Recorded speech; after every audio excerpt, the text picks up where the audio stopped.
Test.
Welcome, everybody, into Cox Mill High School here as we thankfully have our technical difficulties hopefully pretty much figured out. My name is David Katzenmeyer, accompanied by Zane today, as first pitch in the top of the second inning is low for a 1-0 count.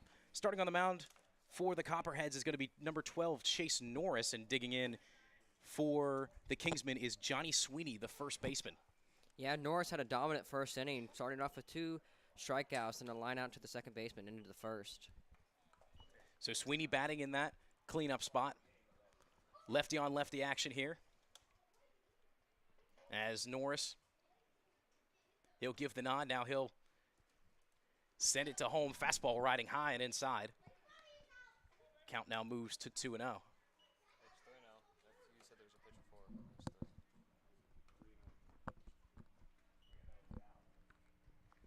The 3-0 delivery from Norris. Another fastball that misses inside. 4 straight sends the first man on for the Kingsmen. Now heading up to bat will be the designated hitter, Burke Camper. Now batting the designated hitter, number 9, Burke Camper. Burt Camper coming in from Towson University, coming up as a senior there. And the catcher in the 5-hole will see what he can do with the runner on, no outs. Yeah, good opportunity here for the Kingsmen. Their last game, they beat the Mooresville Spinners 10-1 in a dominant outing. So short field here at Cox Mill, 315 to the corners, 355 to dead center. A lot of ground rule doubles bounce out of here with how hard the field is at the moment. Breaking pitch misses a little bit low, 1-0, and that's 5 balls here in the top of the second inning. And you gotta love baseball. Sometime losing 7-0 one night to the same team, and then 2 days later winning 10-1. Exactly. It's all about pitching matchups, especially with how your batters are going too. Yeah. So wind just blowing out here at Cox Mill. Not too much wind circulating in the air, maybe 5 miles an hour, as another breaking pitch can't be located in the zone, just misses outside to the left.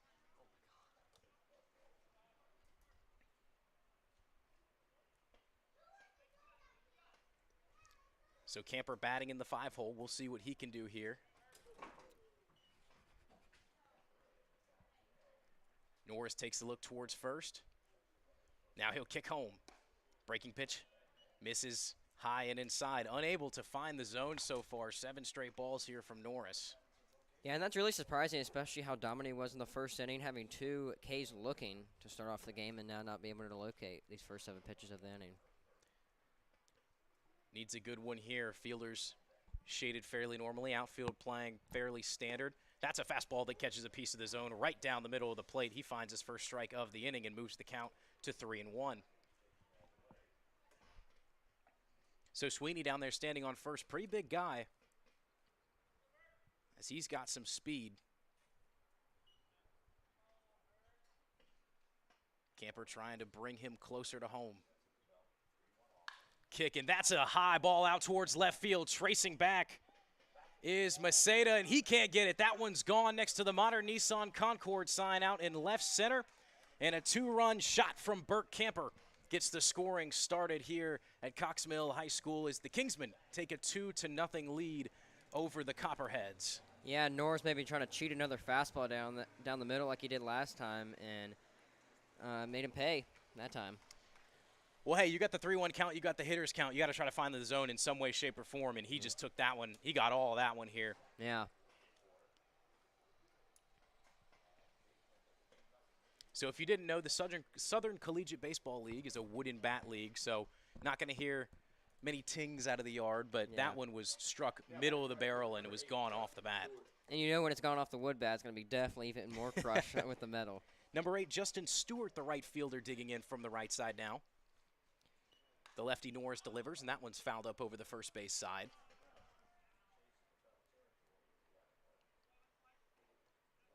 So Norris was pretty elusive in the first inning, has some struggles here. He's got bases clear now. Got to try to work his way back as he starts this count 0-1. Yeah, Justin Stewart from California U of Pennsylvania. So that's me and you were discussing that before the game, a very interesting college name. Most definitely. Yeah, all these guys, a lot of them coming from not just here in the Charlotte area, but from around the United States as well. A couple guys from Florida, a couple from California coming in, so some real talent out here.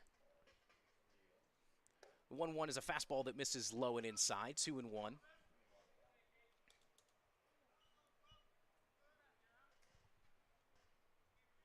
So Chase Norris, back-to-back balls now.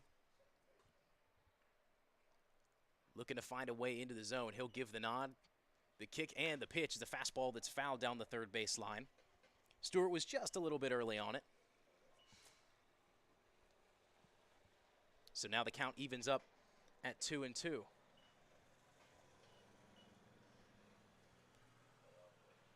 And the 2-2 is a two-seam fastball, or that looked like the 3-2 actually. Scoreboard wrong out there, that's my apologies. And that'll be another walk.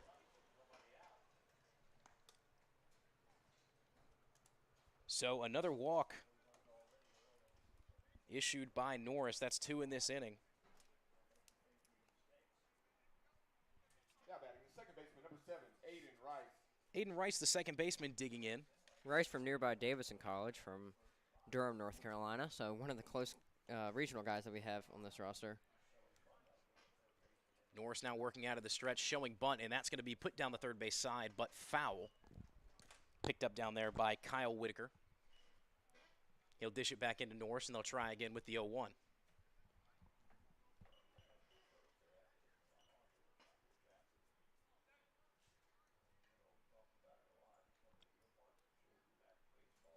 One hit for each side so far. As the one hit for the Kingsmen coming a lot more crucial than the one for the Copperheads. Fastball just out of the zone, a little too high for the umpire's liking, so the count will now even up at 1-1. On deck, excuse me, go ahead. Such a close miss for Norris. I mean, that's unfortunate, especially with a little bit of location he had. Hopefully, you know, if you're the pitcher there, you want to be up 2-1. Or 1-2. That's a lot different count than 2-1. Absolutely. Showing bunt now. And that one's very inside. A two-seamer rang in on him. Somehow missed any part of his body stretched out over the plate. So Aiden Rice will still stay in there. As the count now 2-1.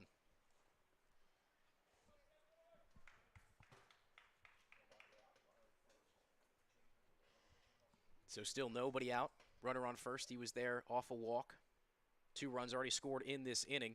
And that's a fastball that gets away from Astudillo. He's got to gun it down to second. And the runner will be in there easily. Justin Stewart standing on second. Now in scoring position. So now a 3-1 count. It's a little bit reminiscent of the first 2 batters, huh? Yeah. Hopefully for Norris, the ending doesn't end the same like the first 2, though. Norris shakes off a couple pitches. Now he'll give the nod. Check back towards second. Now he'll dish it home. And that one's going to be put towards left field. It's going to drop right in front of the left fielder, Macetta. 1 run is going to come into scores. Trying to stretch it 2 is Aiden Rice, and he'll be in there with a sliding double. No throw from the shortstop. And so the Kingsmen rallying up some runs here in the top of the second inning. Another good drive by a Kingsman player, just driving it right down that left field line for a double. That's all you can ask for right there, is just advancing your runner, and RBI is even better.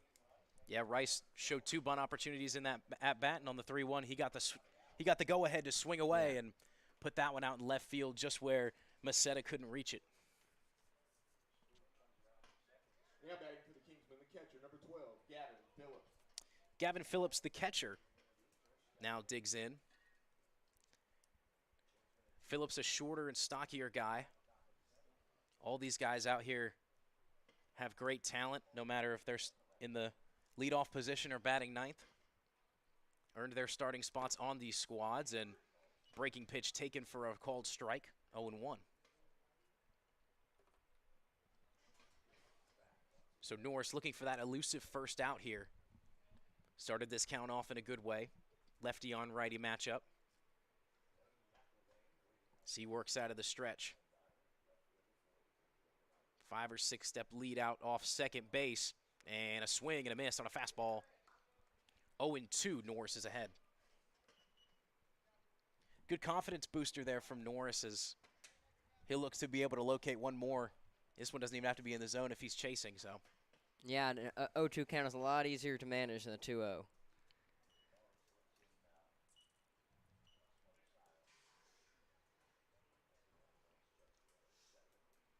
Norris will take a look back towards second. Now he'll kick and deliver, and that one is going to be foul down the third base line. Just foul, just missed the bag. And fortunate for the Copperheads, because if that ball sneaked by, that was going to be very, very close, seeing if they could score the run from second. Yeah, good play by Kyle Whitaker there, just getting over there, even though it's foul, but putting his body on the line and diving for that baseball.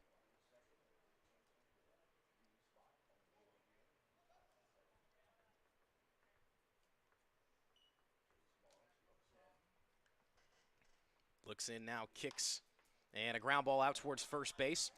Going to be fielded, and tapping on first is Peter Worth. Runner will move up to third, so the Kingsmen have a possible fourth run of the second inning, standing 90 feet away.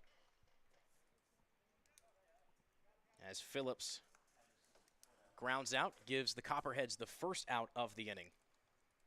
Yeah, good job by Phillips. They're just advancing the runner. Even if you don't get on, you still have that chance for now the second flash fly opportunity. The right fielder, Lane McLevain, stepping in. McLevain batting in the 9-hole. On deck, Cam McNearney, the center fielder who struck out in his first appearance.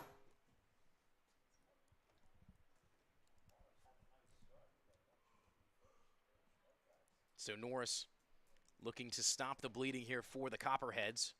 First pitch is an off-speed that gets a swing and a miss out of Lane, 0-1.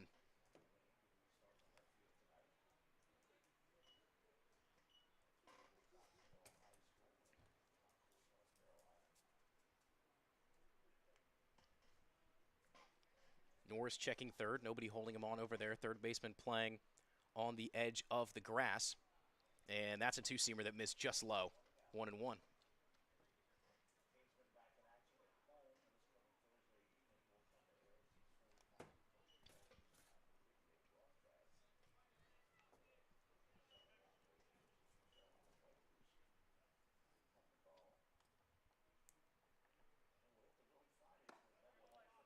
Fastball just catching the top outside part of the zone. Count moves to 1-2. Norris one strike away from grabbing his second out of the inning. And he needs it here. Copperheads down by 3. Norris gives the nod, now the kick. And a two-seamer running off the outside edge is fouled over the first base side onto the softball field. Count remains at 2-1. Kingsman 1-1 on the year, both those games against the Spinners. First one resulting in a loss, and the big first win they got was 10-1. I believe it was last evening. That's a pitch that misses low and in the dirt. Count evens at 2-2.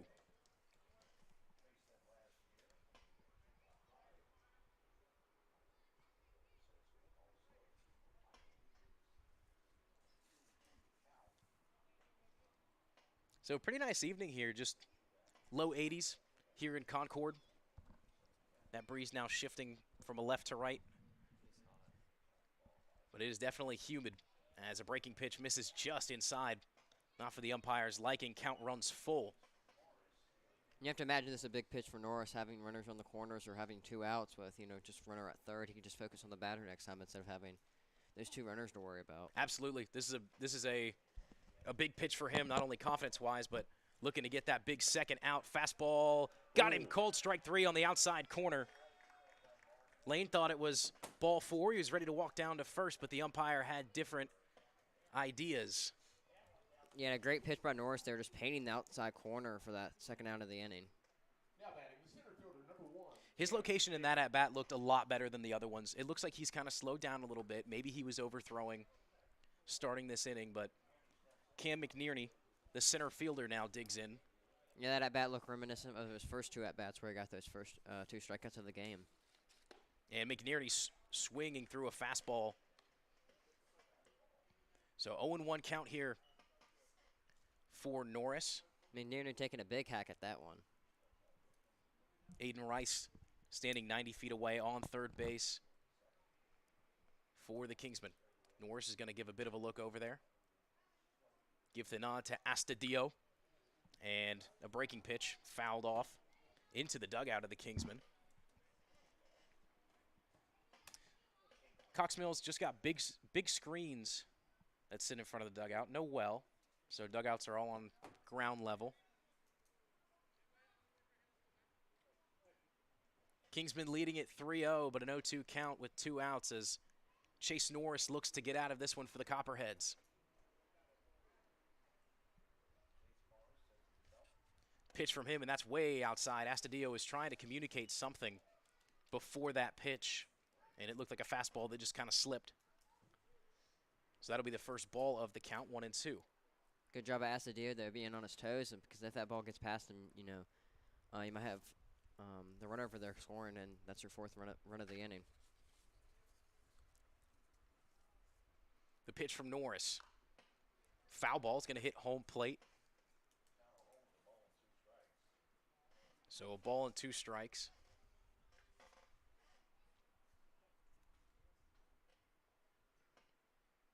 So yeah, Astudillo's had a couple good stops back there. He's made a couple good plays to make sure that the ball doesn't get to the screen to score the runner. Had a good block and a good stop on the fastball that slipped out of the hand of Norris a couple pitches ago. Yeah, when you're a pitcher struggling, just a little bit, having that catcher reassurance back there that you know that you can throw in, he's going to be able to block it and be a brick wall. It really helps. McNearney fouls that one down the third base line. He's been in front of every pitch he's seen so far. Mm-hmm. So seeming like he's seeing it better in this at-bat than he did the first one as he went 1-2-3 in that first at-bat. Made contact on a couple of these. Yeah, making Norris really work for this out. McNearney standing close to the front of the box as the 1-2 just low. Astudillo had no chance to frame that one. Count evens up at 2-2 now.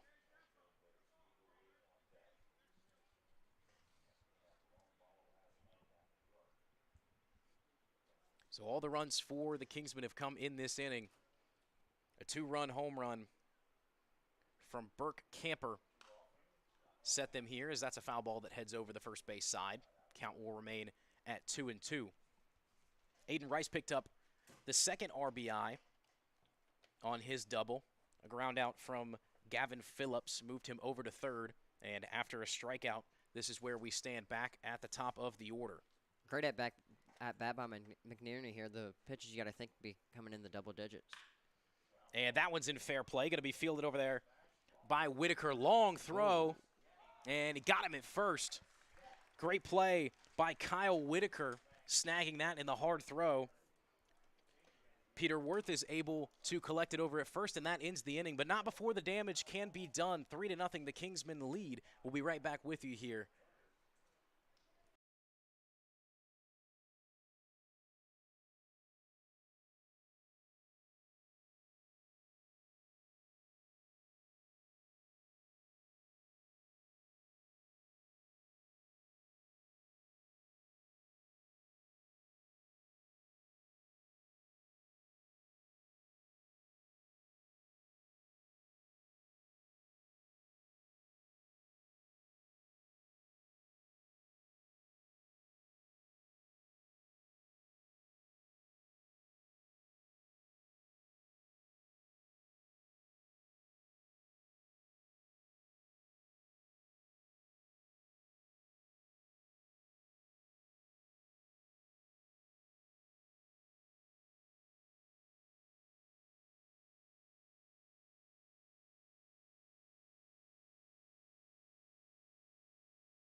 We are back for the bottom of the second inning as Peter Worth, the first baseman, stepping in.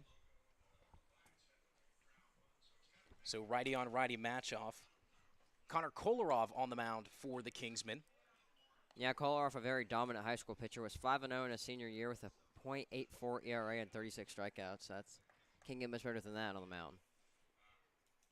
Very dominant pitcher, throwing pretty fast here. Is one of the Kingsmen's guy are down there with a radar gun tracking some of his pitches.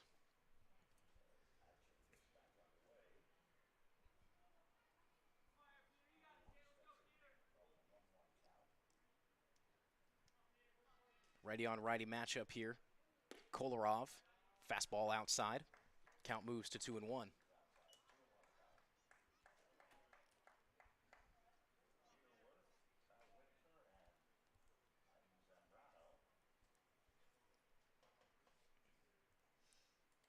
The kick from Kolarov, breaking pitch that runs inside. Foul ball going to be down the third base line. Count evens at 2-2.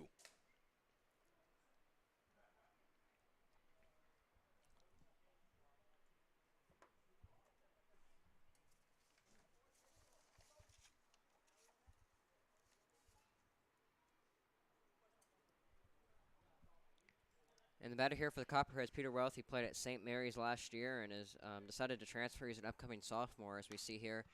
That pitch will be fouled back and onto the softball field. So, yeah, did not play last year for St. Mary's, but undecided yet where he's going to transfer for next season. Good to see, trying to get him some playing time. So, in a big spot here in the Southern Collegiate Baseball League, trying to show some of these coaches who are watching this league pretty closely what he can do and what he can bring to their squad. Count even at 2-2. Fastball on the inside is fouled back over the screen behind home plate.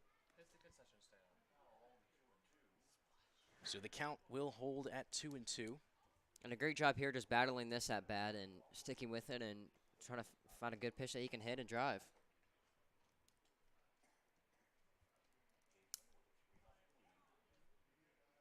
Kolarov gives the nod, and that's going to be a base hit out in right. A line drive over the head of Aiden Rice. And so Peter Worth with the leadoff single. And that brings up number 13, Kyle Whitaker, the third baseman. Whitaker made the great play to end the top of the second inning, looking to see what he can get done here in the bottom of the second.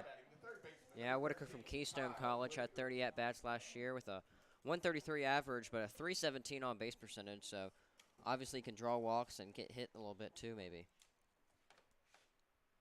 Big dude as he digs in from the right side. Righty on righty matchup. Connor Kolarov now working out of the stretch. First pitch from him is going to get through the legs of the catcher. As Kyle Whitaker stands in at 6'2", 230. So he can hit bombs.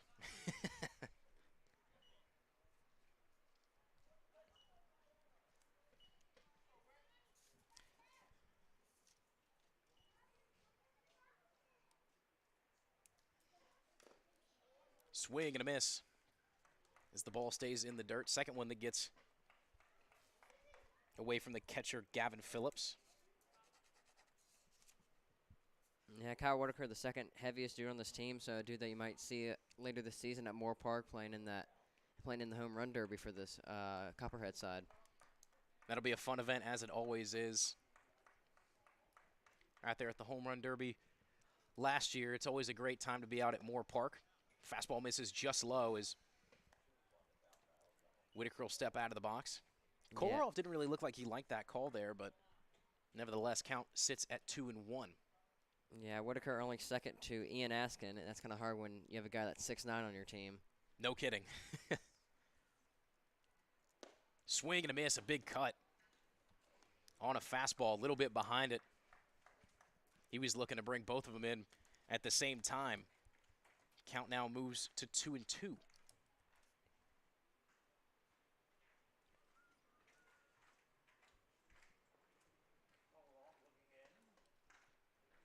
So Kolarov gives the nod, and now the pitch, a fastball that's going to be fouled off down the third baseline. We've seen a couple of those so far these hitters just out in front. Yeah, some of these guys haven't played since, maybe early May is some of the earliest that these guys have had their seasons wrapped up. So trying to knock off a little bit of that rust. So Kolarov looking to get out of the situation. Still no outs. Leadoff single for Peter Worth. Not a big lead for him, but they'll still throw back. A light throw. Just trying to keep him on. He didn't really have a big lead to begin with there, but Kolarov just showing that he knows he's there. Putting some insurance on him in case he decides to take off. So count even at 2-2. Whitaker reaches his bat out there to keep himself alive just in case. Very big, very safety swing there as he reached into the lefty's batter box to try to make sure that one didn't cross the strike zone. A little bit of a golf swing he had there. Just stick it out there and hope it hits something. Still 2-2. Battle between these two guys. Kolarov, the kick and the pitch, and that one is popped up over near the Copperhead dugout. And it'll be a foul ball. It hits the screen before anybody can get a glove on it. So we'll try the 2-2 for the 5th time. Yeah, not a very big foul area to roam here behind the plate or down the right and left field lines. Definitely not. I don't think you'll be seeing way too many foul balls being caught by the first and third basemen this year. Yeah, definitely not as big of a foul ball area as we had at Huff High School last year. Especially towards the bullpens and right and left field. Oh, definitely. Bullpens both located outside of the fences here on the first and third base side, respectively. The 2-2 and another one fouled off. This is an absolute battle between these two guys.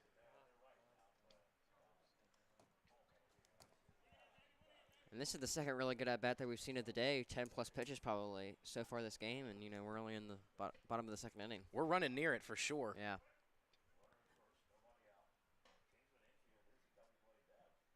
And that must be one of the most frustrating things as a pitcher is you're making good pitches, and the guys just keep fouling them off. You can't just find that one pitch to slot them away. Kolarov sets at the belt, and he'll swing it back over to first base.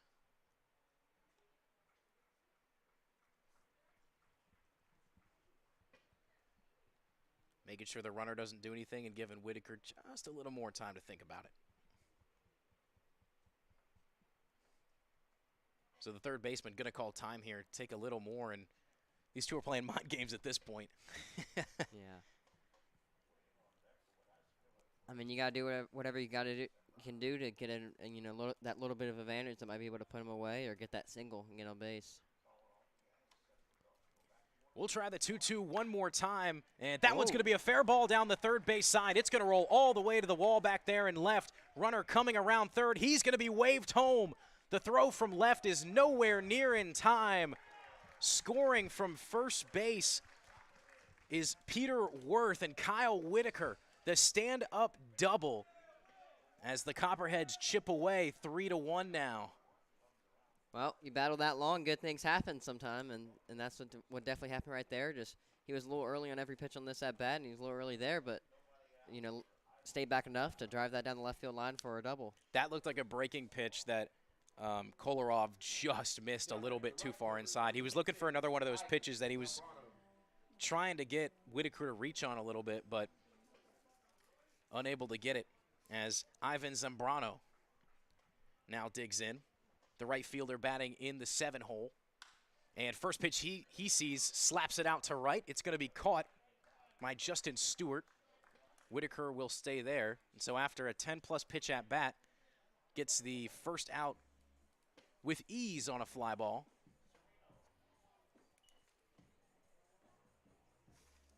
So Ixarino, the designated hitter. Whitaker still standing out there on second. Yeah, Sereno coming off a great college season, 100 at-bats and a 370 average.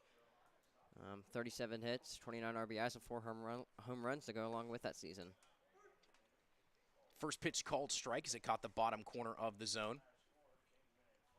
Yeah, 0-1. Sereno, one of the few local guys that we have, played his high school ball at Hickory Ridge High School, so not too far away from here at Coxmill High School. Right here in the GM4 conference. Mm-hmm.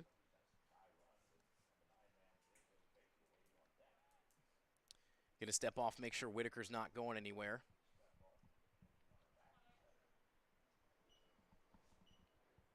So Kolarov facing a little bit of adversity here in the bottom of the second inning. The Kingsmen scored all their runs in the top half of this inning off a 2-run shot and an RBI double. Fastball right down the middle. Good pitch from Kolarov as it caught the bottom edge of the zone. Count now moves to 0-2. And Sereno, an all wooden bat leg, that kind of looks like a metal bat with the bright face that it has. Does. Bright top on it. Love to see the guys bring out some custom equipment, though. Breaking pitch missing outside. 1-2 the count. So he's got the red barrel to match the Copperheads. And the cleats, too. I love it.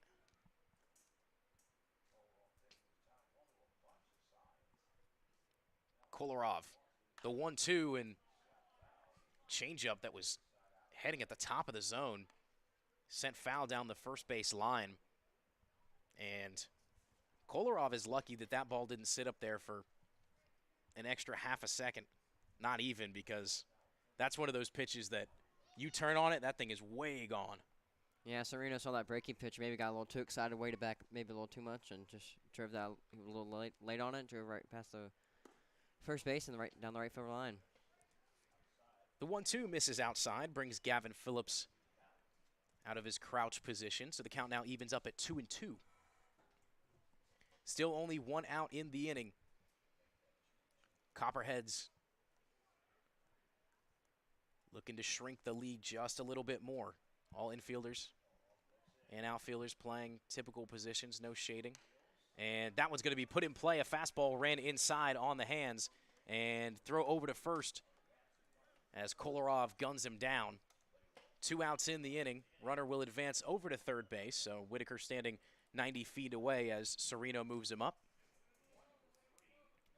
So Xavier Baker, the shortstop, now digs in. He's batting ninth.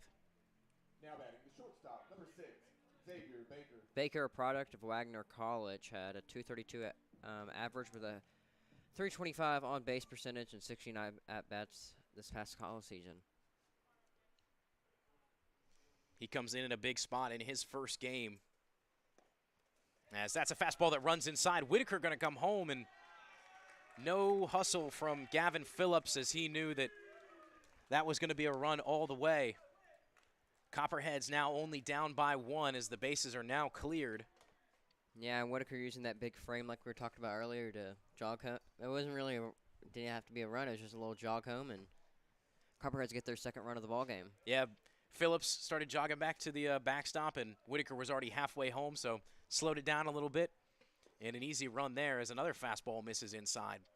Kolarov, location just a little bit off as he'll recollect himself. A 2-0. Bit of an open batting stance for Baker. The 2-0, and that's a two-seamer that finds the zone. Nice pitch and a good way to get him back in the at-bat. So Kolarov grabs himself a strike as the count moves to 2-1. Now quickly back to the dish and missing low. Changing up his arm slots. Try to fool the pitcher or get different movement on it, but we've seen him come over the top a couple times and seen him come pretty sidearm. So Kolarov got a pretty deep arsenal as far as trying to fool these hitters. The 3-1. That one's lined out towards center. Coming in on it and making the catch is Cam McNearney, and that'll end the inning. Copperheads get 2 as the Kingsmen lead it 3-2. We'll head to the top of the third and be right back with you.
Welcome back as we start the top of the third inning.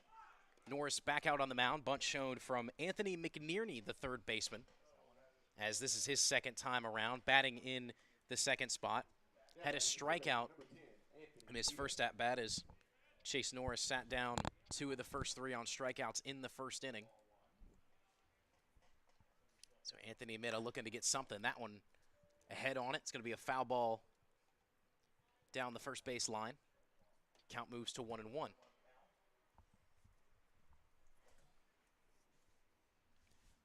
Sun starting to set here over Cox Mill High School. Everything's shade now on the field.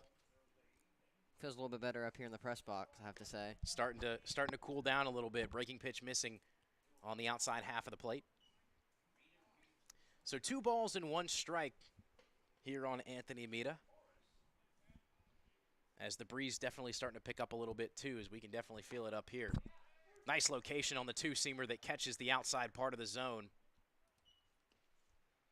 And we're probably going to miss the AC of the press box at Huff High School later this summer, especially in those 5 o'clock starts for the Saturday games. Hey, listen, man, we got the Earth's AC. We got the wind. Yeah.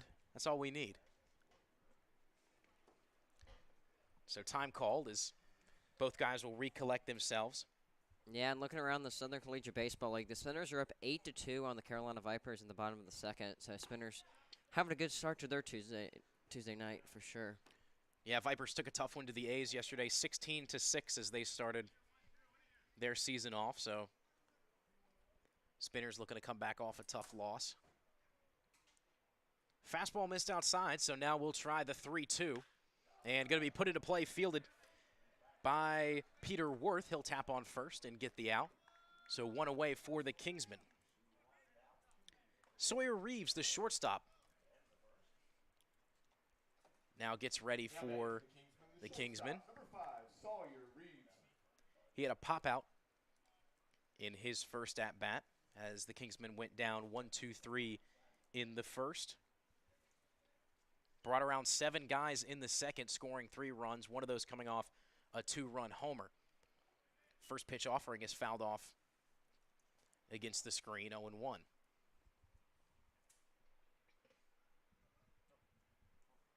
Yeah, and Reeves was a 2022 Conference All-Freshman team in the Southern Conference, so some pretty impressive honors that he had there last season for the Citadel. Pitch missing low and away. Count evens at 1-1. Norris has looked better in this inning than he did to start the last one. Had some steam ending the top of the second. Was able to roll it over into this inning, and so was able to get the first out successfully. Now struggling a little bit to find his fastball as he's missed 2 now in the dirt.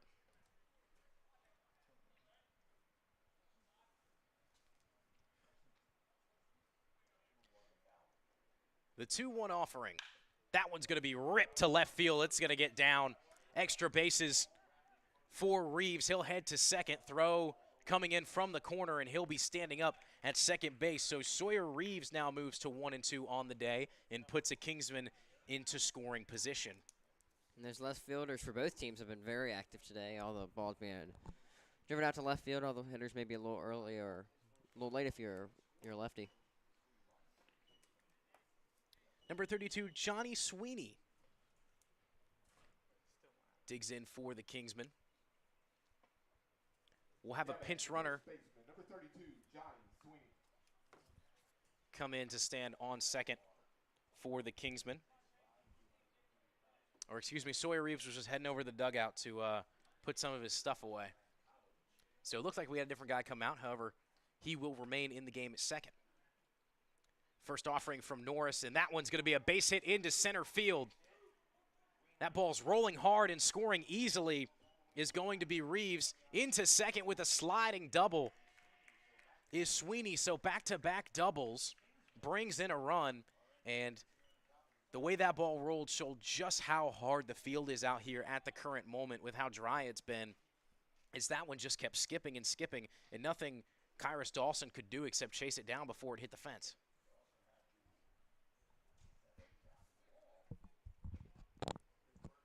Not to discredit how hard that ball was hit either. Yeah, but with a guy that had 26 stolen bases last year, you'd think that he could track it down. But how fast the balls are going out here today in the outfield, that's just how it is. That's how it's going to be, most of the summer with the amount of rain that we get around here. Had some big pop off the bat as we're going to have a new pitcher here. So Chase Norris's night is done. So he'll leave a man on second, give up 4 through a couple innings. And so as our new pitcher warms up, we'll be right back with you with who's on the mound for the Copperheads and the rest of this inning.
Welcome back as Phoenix DiGiacomo will take the mound for the Copperheads. Burt Camper, the batter. 2-run homer in his last at-bat, and he swings through a fastball 0-1. Yeah, DiGiacomo coming from Patrick Henry Community College had 28 innings pitched last year with a 6.43 ERA, 34 strikeouts, 1 win, and 2 losses on the season.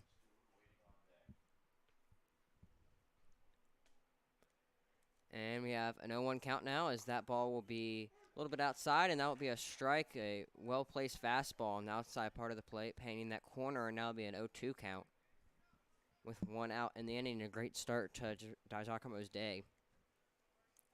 As we'll see if he can go 3 pitches, 3 strikes right here. Runner standing on second, gives the nod to Astudillo. The 0-2, swing and a miss. A fastball rings up Burt Camper. 3 pitches and a strikeout as a good start here for DiGiacomo. Now batting, number 8, Justin Stewart. And as head coach Sean Stevens, you can't ask for something better as, you're bringing in a guy for relief maybe a little earlier than you wanted to, but, off to a great start, 3 pitches, 3 strikes. Can't start much better than that. Throws very over the top as that's a fastball that just misses high. Justin Stewart, the right fielder, back up for the Kingsmen. He had a walk in his first at bat. And that's a fastball that misses just off the plate and in.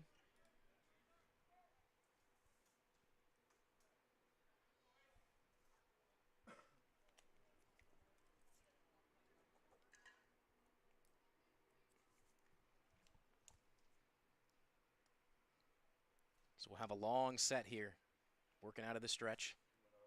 The kick and the delivery, an off-speed pitch, gets a big hack out of Justin Stewart, as that'll be the first strike. Count moves to 2-1.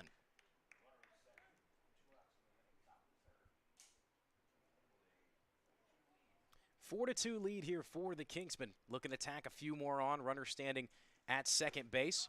And that's going to be a called strike, a very fast pitch coming down and catching the bottom part of the plate, so moving from 2-0 to 2-2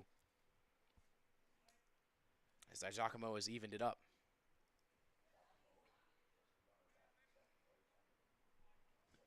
Nobody close to covering the runner at second. And a fastball just misses. Astudillo thought it was strike 3, but the count now runs full. Now, Giacomo definitely thought it was strike 3. He was already trotting back to the dugout.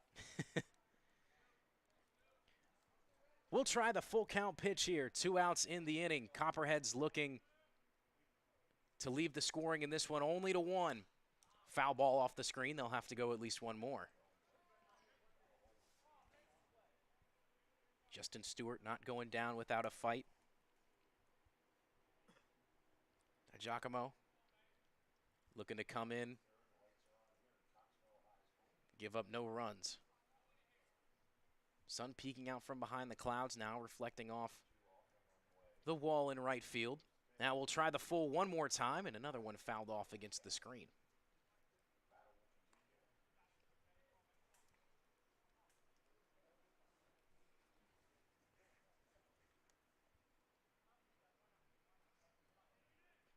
Standing on deck, if needed, is Aiden Rice, the second baseman for the Kingsmen, as he hopes he'll have an opportunity to swing away in this inning.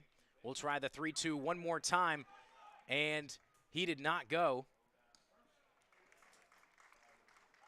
They say he will go, dropped strike 3, throw down to first as he gets the out, ending the inning.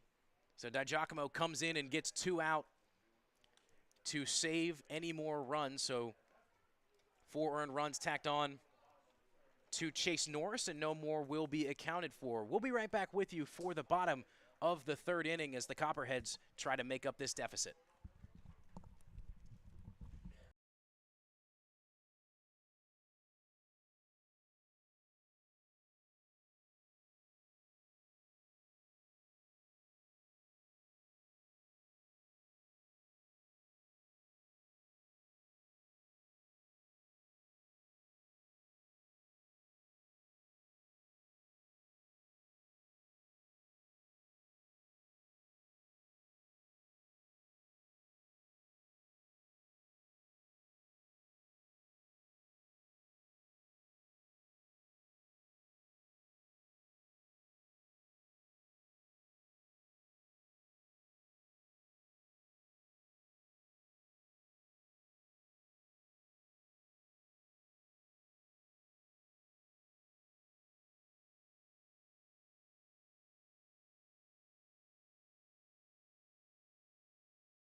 Welcome back for the bottom of the 3rd inning, as we're back to the top of the order with Kyrus Dawson. He sees a breaking pitch that's a called strike on the outside part of the plate.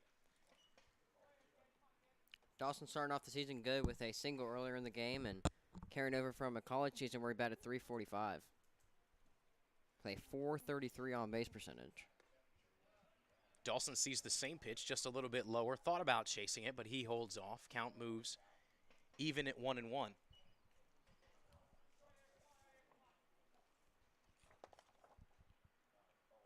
Garrett Casey heading to the bullpen for the Kingsmen, so we'll watch that development. 3 straight breaking pitches that head to the outside part of the zone.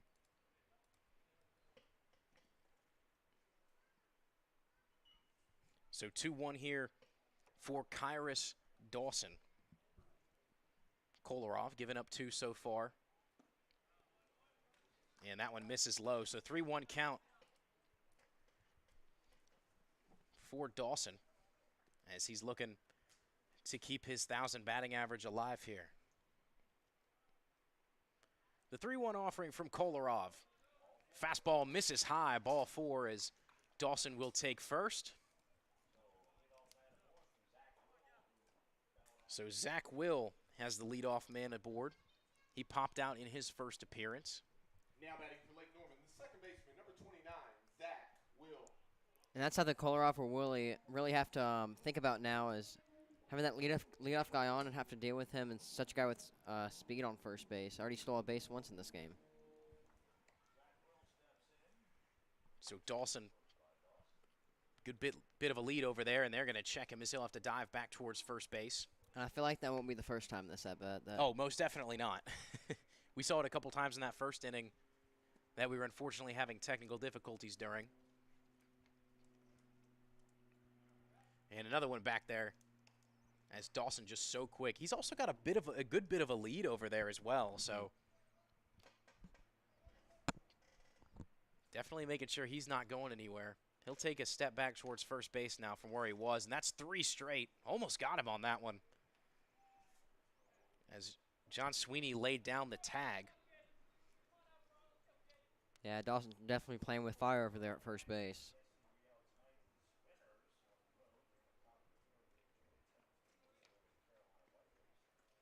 So a long time, waves off a couple pitches. Now he'll get the nod, and another one back over to first. That's 4 straight, and they thought they had him.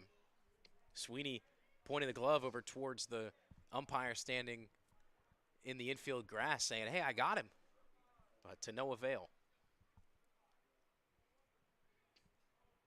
First pitch to the plate, and that's going to be a called strike. So Zach Will sees one go by him, 0-1.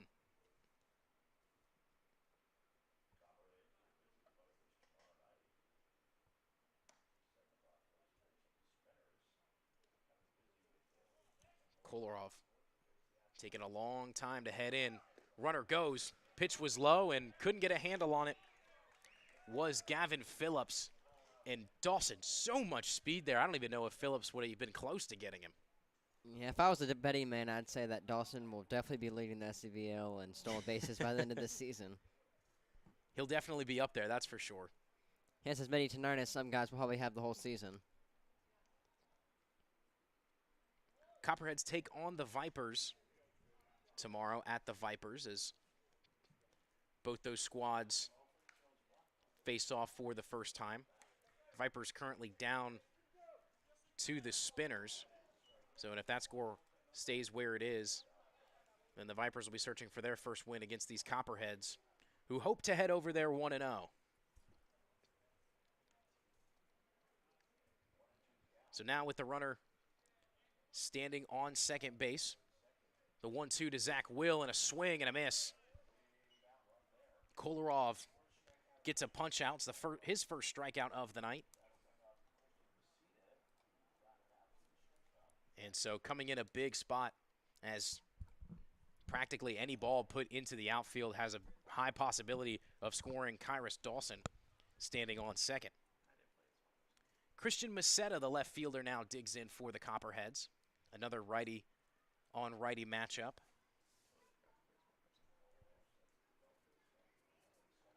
So the kick and the delivery is a called strike. So another at-bat starting 0-1. Kolarov started a couple off at 0-1, however, has had some trouble from this point finding the zone, especially when batters aren't swinging. Maceda grounded out in his first appearance, looking to pick up an RBI as a swing and a miss. Caught the foul tip, 0-2. Dawson looked like he was going to gun it there, stopped about a third of the way to third base and had to track his way back. Phillips, if it was a normal guy out there, probably would have tried to gun him down at second, but no way he was going to get him with Dawson's speed. Yeah, and that's such an advantage as Coach Sean Stevens. I mean, having a guy that can only, also get on base hitting that first ball, as we see a single going to right field, and that ball will get past the right fielder as we see Dawson easily strolling into home. And That'll be turned to a triple, a stand-up triple at that, and the Copperheads get a run on the board. And it'll be a 4-3 ball game as Dawson's antics over there at second base maybe mess with the pitcher a little bit and then gets a triple out of that off the error in right field. Lake Norman only down by 1 now. The triple from Christian Maceda. Maceda going into a senior year at Barry University. Like under his glove. So officially going to be ruled up here in the press box as a single and a 2-base error as it got under the glove of Justin Stewart sitting out in right. Big hack here for our new batter, Dario Astudillo, as he comes in a very big spot. Copperheads down by 1 with a runner standing 90 feet away. Hitting in the cleanup spot is Astudillo.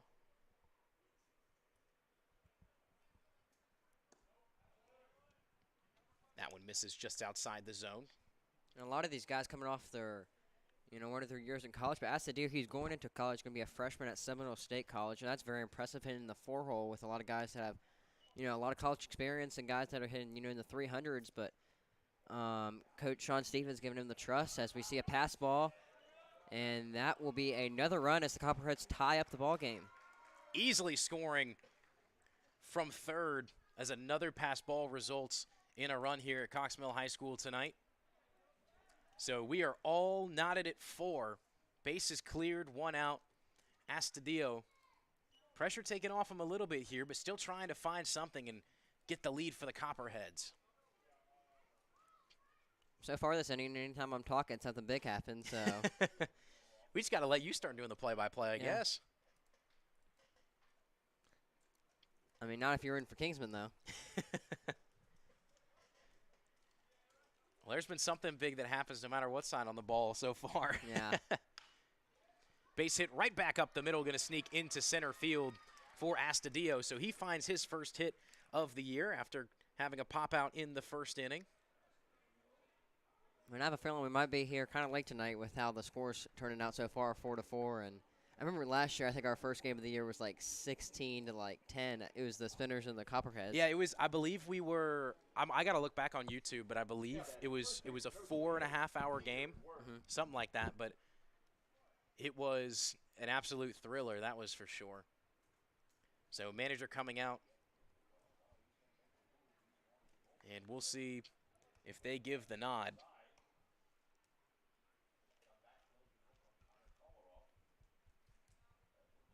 And so it looks like they will be giving the nod to the bullpen.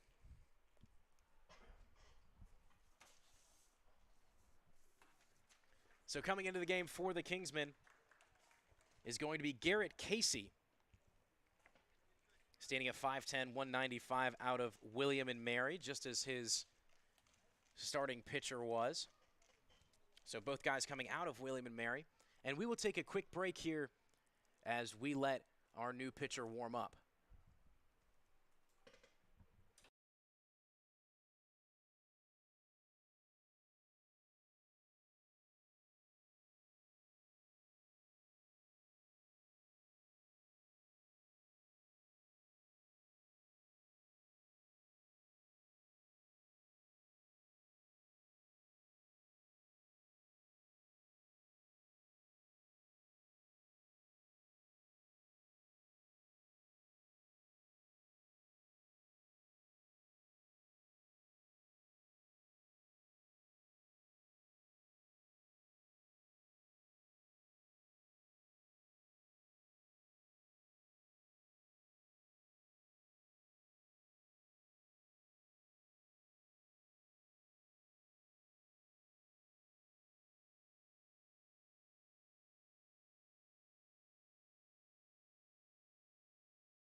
Peter Worth now digs in, for the new pitcher, Garrett Casey. Now batting, number 28, Peter Worth. Worth had a single in his first at bat. So runner on first, only one out. And the first offering from the new pitcher is a fastball that's fouled off but caught into the glove of Gavin Phillips, 0-1.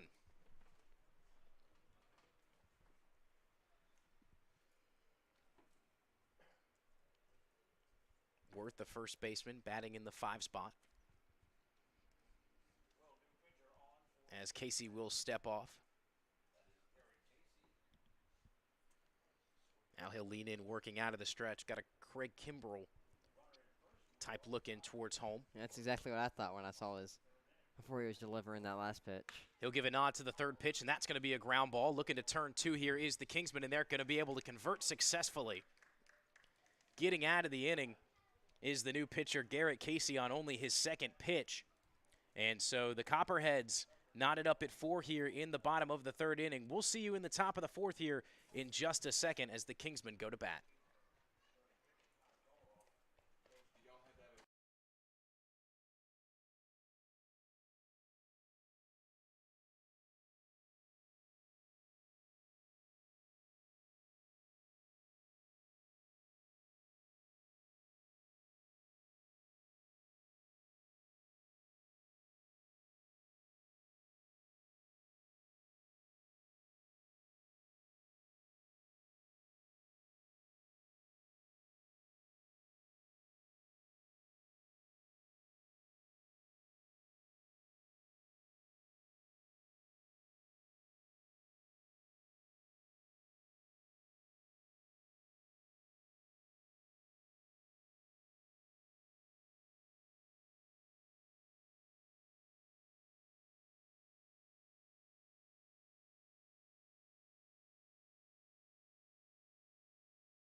Yeah.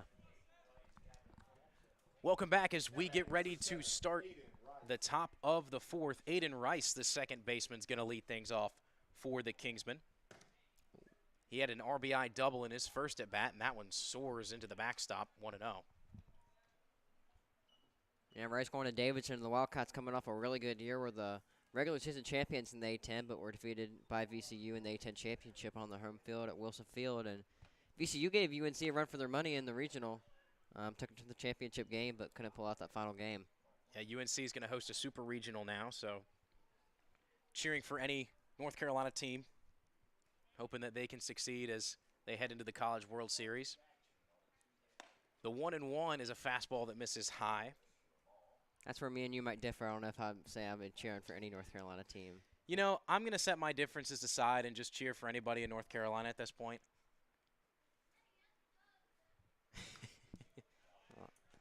Yeah, I was probably the biggest NC State fan about the College World Series last year. That was my team. But yeah, unfortunate controversy there. Tommy Tanks won't be with you next year. No.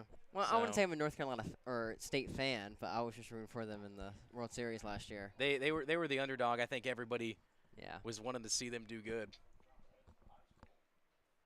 They're sure the champions in my book, I'd say.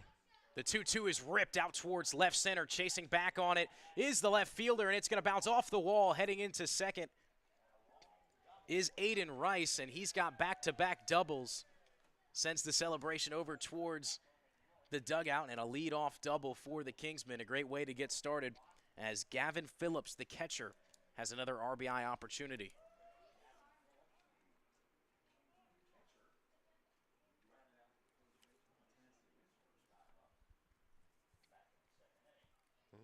2 at-bats and 2 doubles for Aiden Rice, so we'll see if he can keep the twos going. Great way to start the season right there. The catcher, number 12, Gavin Phillips.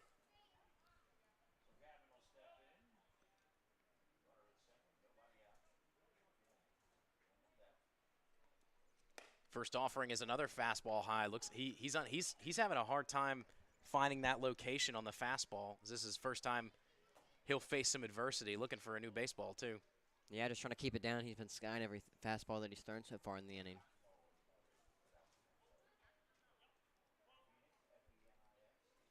Giacomo now. Shaking off a couple pitches. Gives a big nod to Astudillo. And a breaking pitch just low. 2-0.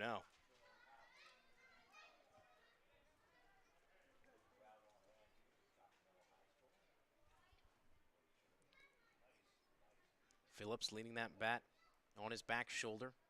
Now the kick and the delivery down in the dirt. And 3-0. So one missing high on a fastball, and back-to-back breaking pitches missing low, and that one into the dirt. So Phoenix needing to find his location here.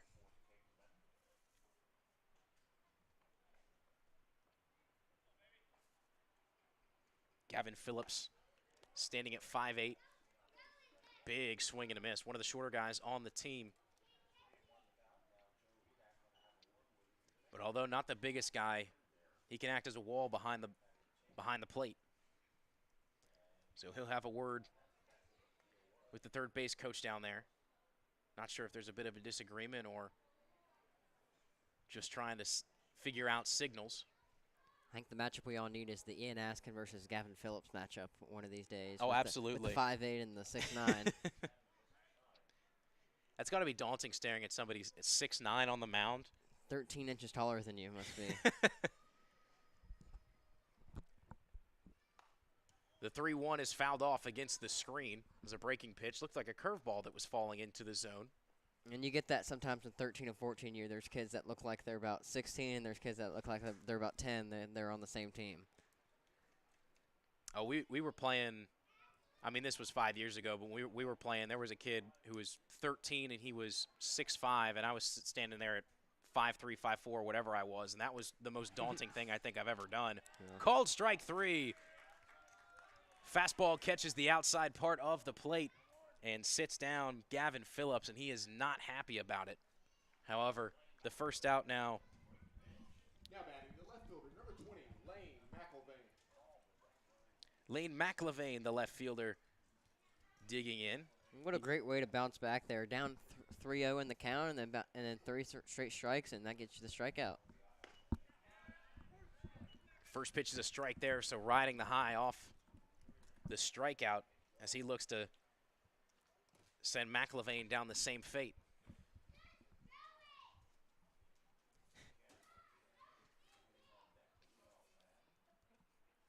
Working out of the stretch here, the 0-1. Going to be fouled off. It was a fastball.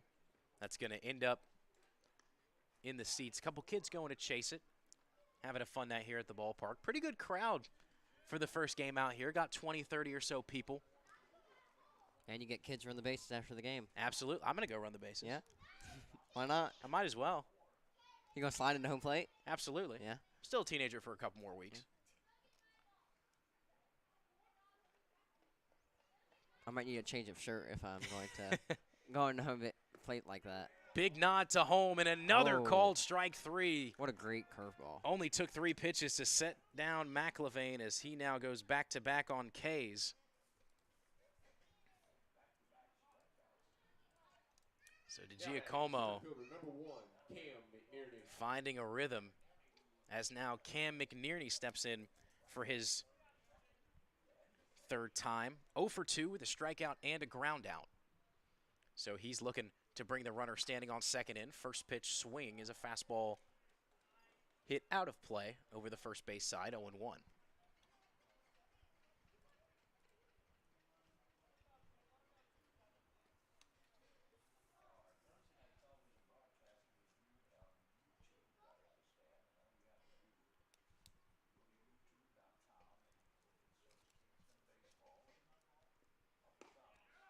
Breaking pitch and a fantastic one at that.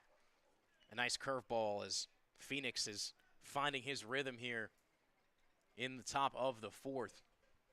Looking to. It's not even like a 12-6, more like a 10-5. Yeah. Like that's coming across the player's body right there. It's got some wicked movement on it too. You were talking about that when he was warming up too. Yeah. He's definitely it moves a lot towards the end. It looks like a fastball and then it just slides off the plate as there's a fastball that misses high. Count moving to 1-2.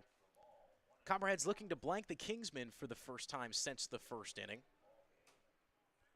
They had 3 runs in the second, 1 in the third. Looking to leave a man standing on second base. The 1-2. Swing and a miss on a curveball. And they say it's a foul ball. So on the foul ball, runner will have to head back to second base. So McNearney will try it again.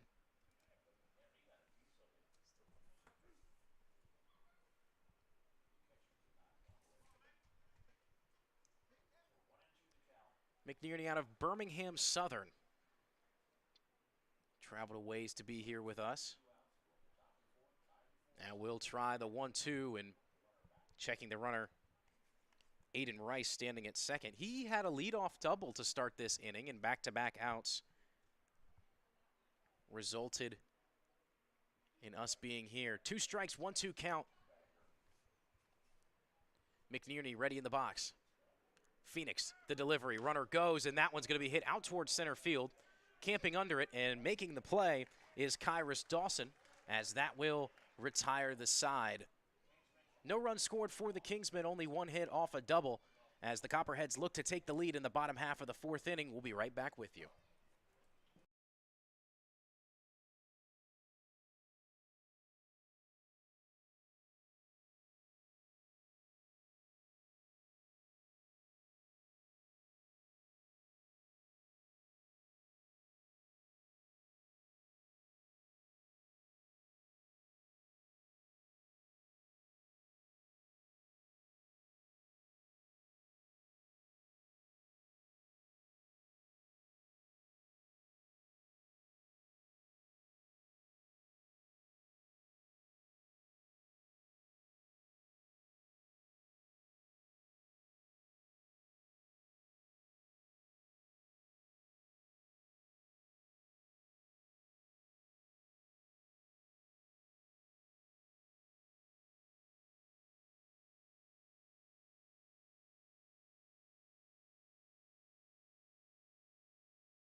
Leading off the Lake Norman 4th, number 13, Kyle Whitaker.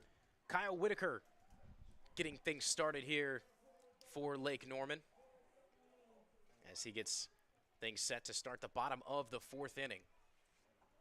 Garrett Casey back on the mound, only had 2 pitches and a ground into a double play as he got out of the previous inning. A fastball waved by Whitaker, 0-1. Yeah, Whitaker had that double last time up to bat and then scored on that pass ball. So hoping to continue his ways of getting on base and scoring here. So Casey working out of the stretch continuously here, even with nobody on. He'll deliver the 0-1, and that one's a fastball that misses inside. So like we said before, very reminiscent of kind of Craig Kimbrell hangs that left arm down as he shakes off a couple pitches. He'll shake off another before giving the nod to Phillips. The 1-1. High pop-up. It'll stay in the infield. Calling for it is the second baseman, Aiden Rice. And that'll be the first out away.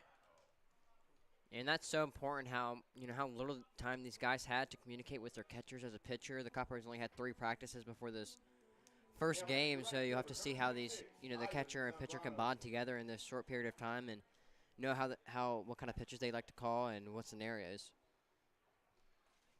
Ivan Zambrano, the right fielder, digs in. The lefty on righty matchup. Zambrano popped out in his first appearance as he waves by a first strike, 0-1.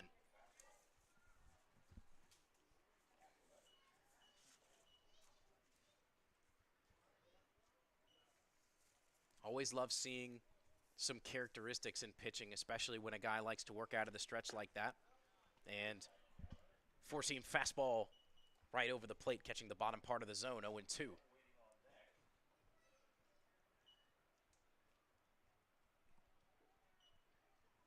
So looking to make it a quick 2 outs is Garrett Casey.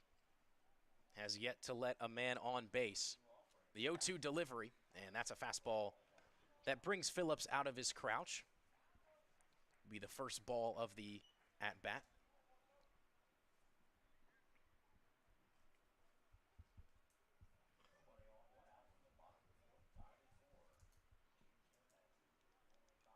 So no pitch could be decided on there as Phillips giving him a couple signs and Casey not taking any of them. He'll step off. Now they'll come back in. Still can't decide here as he waves off 2 more. And it seems like a little bit of miscommunication here as Garrett Casey's not getting the pitch that he wants. Sitting at a 1-2 count, tied 4-4 here at Cox Mill High School. Great evening to be with you here on this Tuesday, having some baseball. Now, pitch finally delivered, the 1-2, and it misses low. So the count now evens up at 2-2.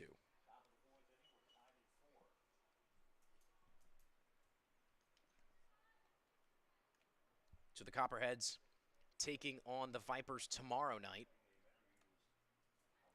That'll be at the Vipers, and that's a foul ball that's taken over the screen on the first base side. Count sits and remains at 2-2. That one hit the light pole over there, shining on the softball field. There's no way that Cox Mill can have softball and baseball games going on the same time. Oh, we do. Here. Don't worry, we do. Believe it or not, it happens. It seems to happen where when only baseball is going on, there's like 5 that go on the softball field. But when both games are going on, they don't really intertwine. Yeah. Yeah. I think I've only seen 3 or 4 games where they've got both going on, and I've only ever seen it happen once. That's very surprising. Another one slapped foul for Zambrano.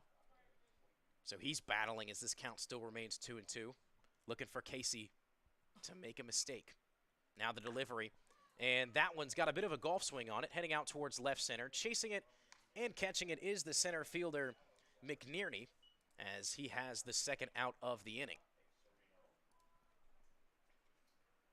So a fastball running inside, and Zambrano, in an effort to make sure he stayed alive, caught a good bit of the barrel there as that traveled about 250 out to center. So Ixarino, the designated hitter, now digs in. He grounded out in his first appearance.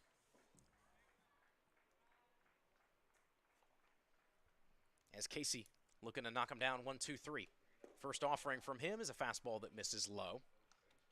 So the count moves to 1-0.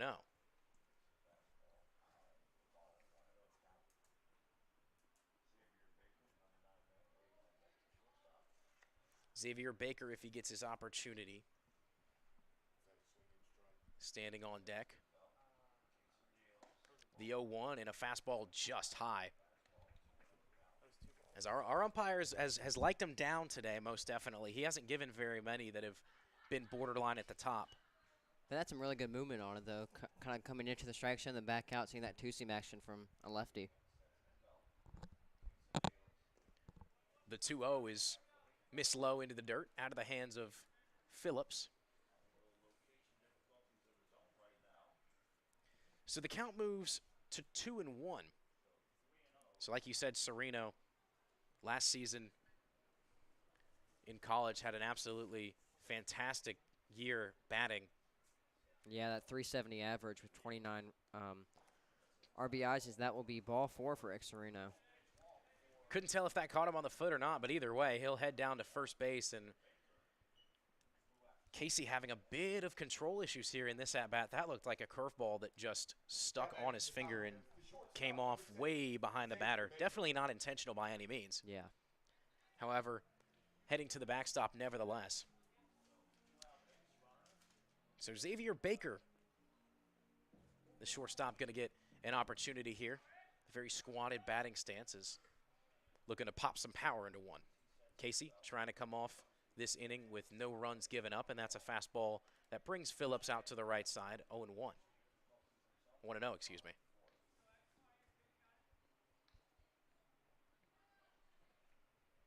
Now going back to the stretch here is Casey. Didn't work out of it the last at-bat. Going to go back to his roots here in a fastball, trying to check the runner down at first base, and he's going to be safe just by a hand under the tag. That was very close down at first base. Yeah, really good throw over there to first base by Phillips, keeping the runner Sereno honest. 2-0 count, 2 outs here as we're going to have a meeting of the minds at the mound. That's a good way to put it. Making sure everybody is on the same wavelength here. And, I mean, when you've got guys who have just come in after finishing tournament games in college and you've only got, I mean, a week to work with these guys, I mean, there's going to be miscommunication. Nobody's going to be on the same page. You can't get it down, pat, in just 1 week of practice. There's no way it's possible. I mean, it's like up here. We had some technical difficulties today, but getting everything worked out for opening day. So everything will go a lot more smoothly, hopefully after this point here at Cox Mill High School. Hopefully we don't get a Huff High School-esque stop in the middle of the season because the Wi-Fi just decides to not work, kind of like it was doing tonight. We got a new router installed here at Cox Mill, so was able to bring some good content for the Cox Mill Sports Network. And now able to bring that content over here for you guys to enjoy for the SCBL.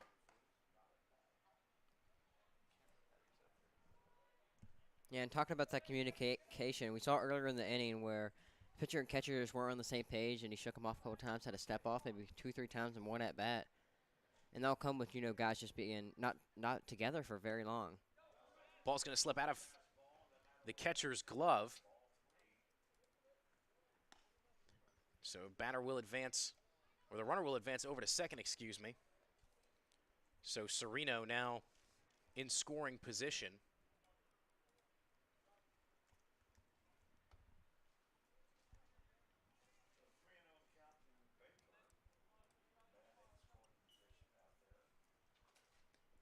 Casey gives the nod.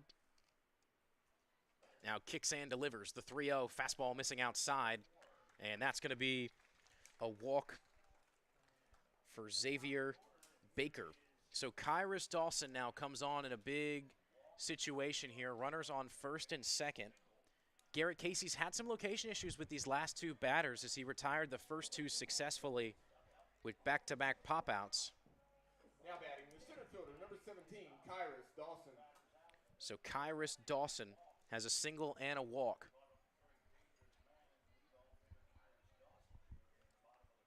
Scored in the bottom of the third inning with his speed. And the first pitch, it's going to be a fastball taken by Dawson. Yeah, So Dawson's a player that really stood out to me. That's exciting to watch, and especially on the bases once he gets on, and we've been lucky enough to see him get on 2 times this game. Dangerous hitter. Even though they've only been together a couple days, if you're awarded that leadoff spot, that's got to mean you've shown something in practice. And a breaking pitch running inside below the kneecaps of Dawson, able to be collected by the catcher. Looks like we've got a new catcher out there. Does not look like it is Gavin Phillips. Can't see his number from behind the pads. However, I assume he'll be into the batting order, so once we get a name on there, we will let you know at home.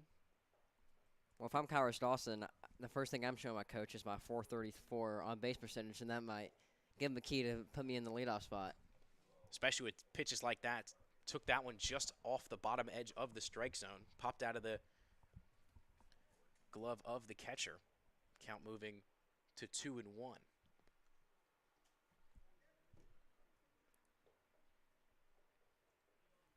Back into the stretch is Casey. He'll give the nod. Sets at the belt. Set back towards second base. Now he'll deliver to first in a fastball. Missing outside. 3-1 now. Dangerous count for a dangerous hitter. The second baseman, Zach Will, standing on deck. Has a pop out and a strikeout so far in this one. However, doesn't matter what you've done so far. Any guy in the top of the order has a chance to do something dangerous. Ball 4, fastball misses on the inside half of the plate. And so, bases loaded, first bases loaded scenario of the year for the Copperheads. And Zach Will has a big opportunity here to do something and blow this one open here in the bottom of the fourth. Yeah, well, coming off the season, we're at a 235 average and a 343 on base percentage with 20 hits in those 85 at bats. So definitely a good average and good on base percentage, and we'll see if he can work it here as we see a little mound visit between pitcher and catcher.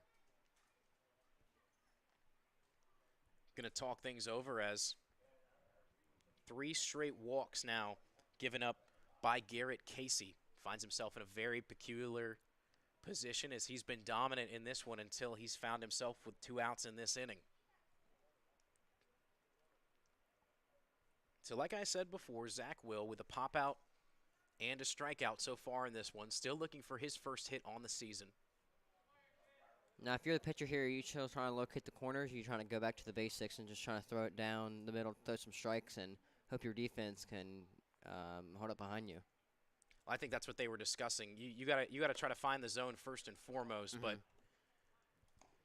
there's nobody in this league that if you give them a little meatball down the middle that they're not going to take it out of here. So he goes back to the first pitch fastball as that one missed high, and it's just been his location on the fastball that's been getting him into precarious positions so far. Starts off with that first pitch fastball and then tries to go to the off speed, which he did there. Both of those now missing to the outside, and it's difficult when you've got a two-way miss right now, when it looks like a changeup that's missing out on the right and a slider or a slurve that's missing inside on the righty batters. And when you can't locate your fastball, it's not a very big confidence booster. The 2-0. Fastball misses high again. And so, yeah, I mean, if I can give a location right now, it's fastball up, changeup missing in the lefty's batter box, and your other breaking pitch missing on the inside half of the plate. And with bases loaded, the 3-0 has to find a strike. And there's one right down the center of the plate. Zach Will was taken the whole way there. As if you haven't seen a strike so far, why try to swing at something that you don't know if it's going to be down the middle? Yeah, you could have thrown a beach ball down the plate right there. I think Zach Will would have took that.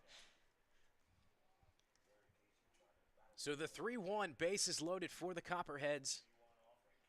Knotted at 4, the delivery, and that's going to be a walk. Zach Will picks up an RBI on the base on balls. Coming in to score is a Copperhead as Ick Sereno touches home, and looks like we're going to have another pitching change here as Garrett Casey's night is done. Only pitched an inning total, came in the last to clean things up. So he'll go down officially with 1 1/3.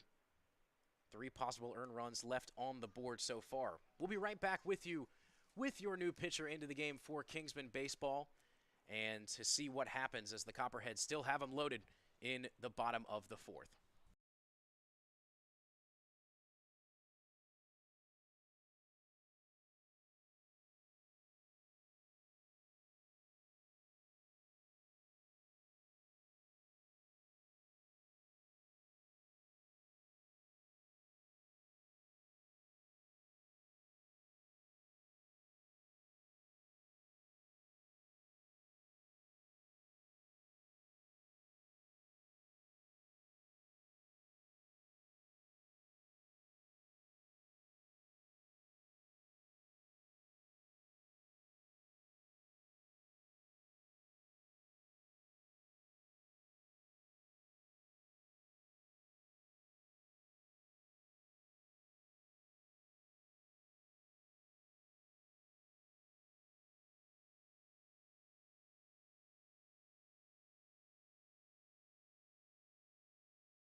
New pitcher into the game for the Kingsmen is Julian Parson out of USC Upstate. Yeah, Parson at Upstate last year at an 8.71 ERA, had 1 win, 0 losses, and 10.1 innings pitched, had 10 earned runs and 11 hits allowed. But 8 strikeouts on top of that, so definitely has that strikeout capability, and 8 strikeouts and 10 innings pitched for UC Upstate. First offering to Christian Maceda is low and in the dirt.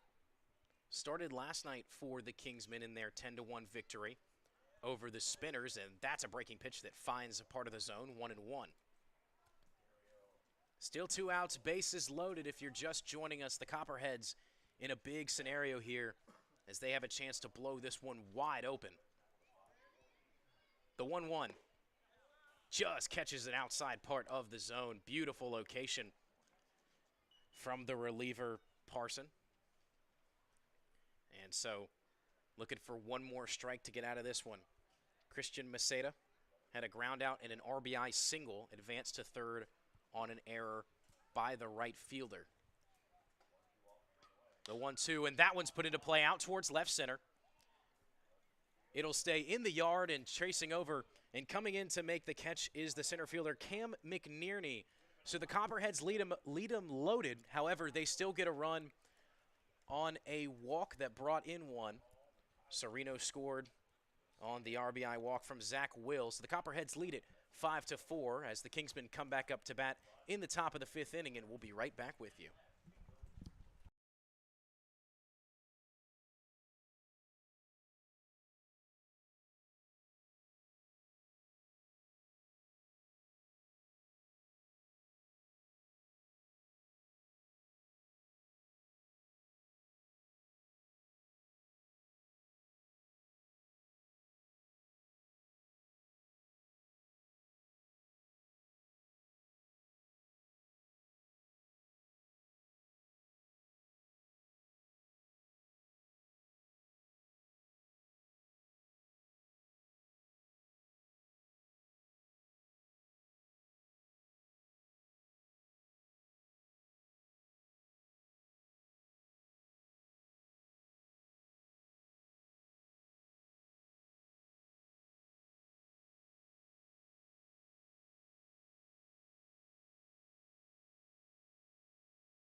Welcome back for the top of the 5th inning as Anthony Mita, the third baseman, digs in for the Kingsmen. He's 0 for 2 with a strikeout and a groundout so far.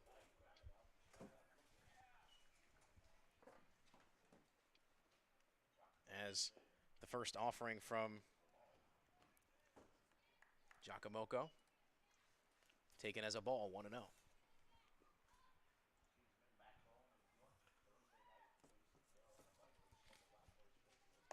Second pitch is a fastball. Misses just high. Didn't miss the zone by much on that one, however. Missed just enough for the umpire's eyes, so the count now rolls to 2-0. Sawyer Reeves, the shortstop, standing in the on-deck circle, as that's a fastball that's waved through. Just a bit behind it was Mita. The Kingsmen are back home on Thursday against the Vipers, as they hope to head back with a winning record.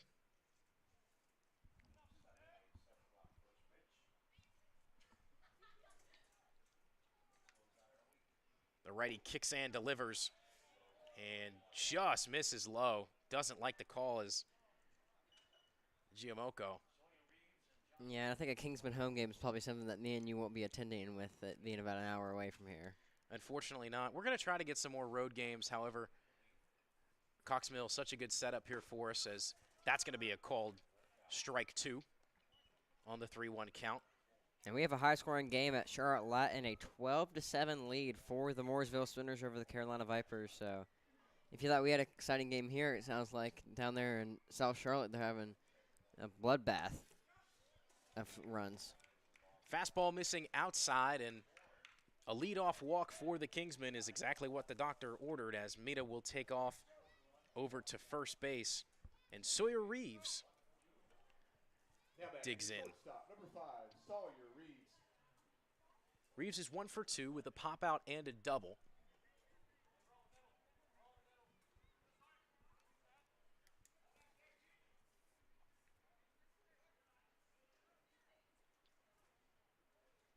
So the righty steps in, gives a spin to the bat, and a quick pitch from Phoenix, and that one misses.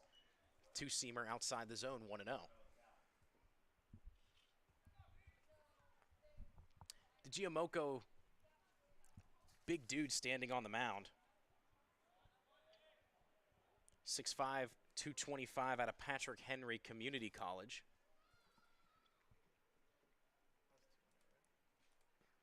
Had a chance to talk to a couple of these guys before the game, and they were really excited. Said practice went pretty well. They were excited to get out here and play on this new field that none of them have really ever been to before. And a breaking pitch missing low. Another one that the Giamocco just not happy about, doesn't agree with, tips his cap.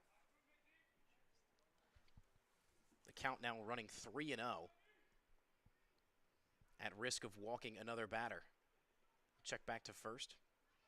Now set at the belt, kick and deliver. Fastball, throw down to second, and he got him in second base. A perfect throw on a rope from Astudillo to get the lead runner at second base. So Anthony Mita will have to head back to the dugout. And what a great throw by Astudillo. That was a frozen rope going down to second base, and can't place it much better than that. Can't do it. So correction on the count. It is now 3-0. Sawyer Reeves now bats with nobody on. So the approach changes just a little bit. So Astudillo getting some signs from the dugout. It's related to Giamocco. The 3-0. Just catching the bottom half of the plate. And I mean, that just caught the strike zone. It was moving downwards, looked like a breaking pitch. Good framing by Astudillo. Yeah, we've seen tonight really call him low instead of high. And the 3-1, that one hits the dirt. And that's a no-doubter that'll send Sawyer Reeves over to first base. So a man on with 1 out now for the Kingsmen as Johnny Sweeney, the first baseman, digs in. And talking about the Carolina Vipers, as somebody who's played at Charlotte High School, I don't think that's somewhere else that we probably won't be going with the lack of no press box they have there. just a couple of rocks they have. So our camera battery, unfortunately, died out on us, so we'll get that switched up real quick for you. We'll have Zane take it away while I switch it out with the play-by-play. Go for it, Zane. And we have a 0-0 count as of right now with 1 out in the inning for Kingsman, as delivery on that is very inside, almost riding up on the Kingsman batter. And that'll be a 2-0 count now, excuse me.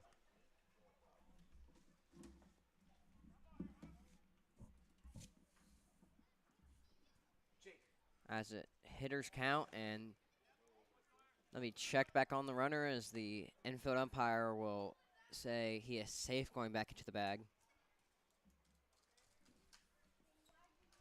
So the count's still at 2-0. He will deliver, and that one will be a strike in the upper top right portion of the strike zone.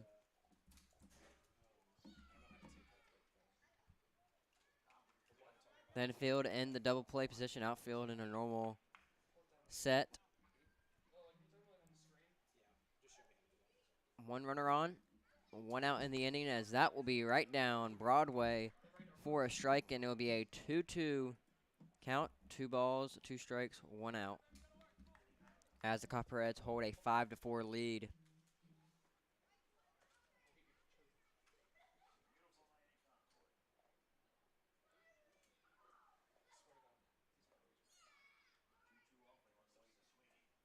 And here's the 2-2 pitch, and that'll be outside, runner goes. And that'll be fired down, and a good backup by Copperhead's second baseman, Zach Will. As the throw hits the dirt and bounces up on the dry field we have here at Cox Mill High School in Concord, North Carolina. So now the count will be 3-2, full count, 3 balls, 2 strikes, 1 out, and a runner in scoring position for Kingsman.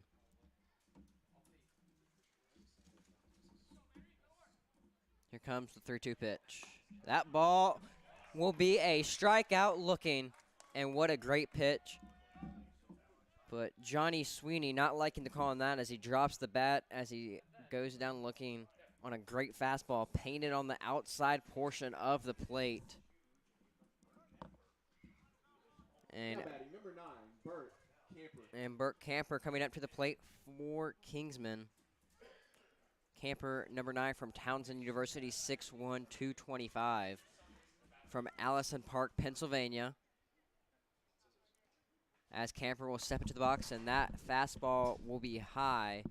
It will be a 1-0 count. Always some technical difficulties here on opening day. Completely my mistake. Just forgot to switch the battery there in between innings. I was so excited to be here to watch some summer baseball here. So a breaking pitch, missing outside the zone, and the Giamocco definitely showing a lot of emotion pitching on the mound. He is showing a lot of, when he's not hitting pitches or he's not getting calls, you know it up here, and you know it by the body language. Kingsman in striking distance, man standing on second base. That ball is hit high out towards center field, playable.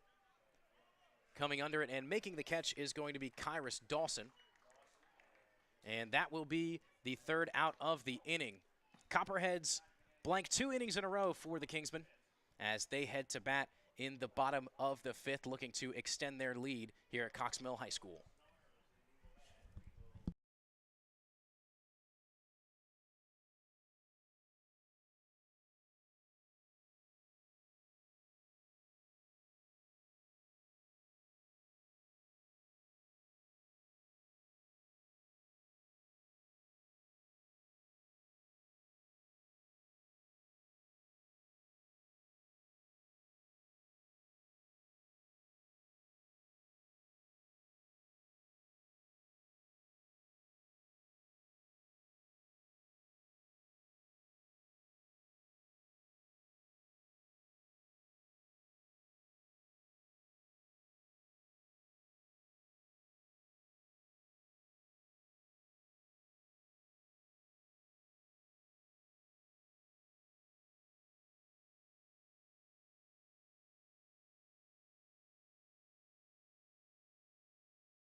The catcher, Dario. And we are back here in Concord, North Carolina, the home of Charlotte Super Speedway, as we will start the bottom half of the inning. The first pitch will be a breaking ball in the dirt, and it will be a 1-0 count.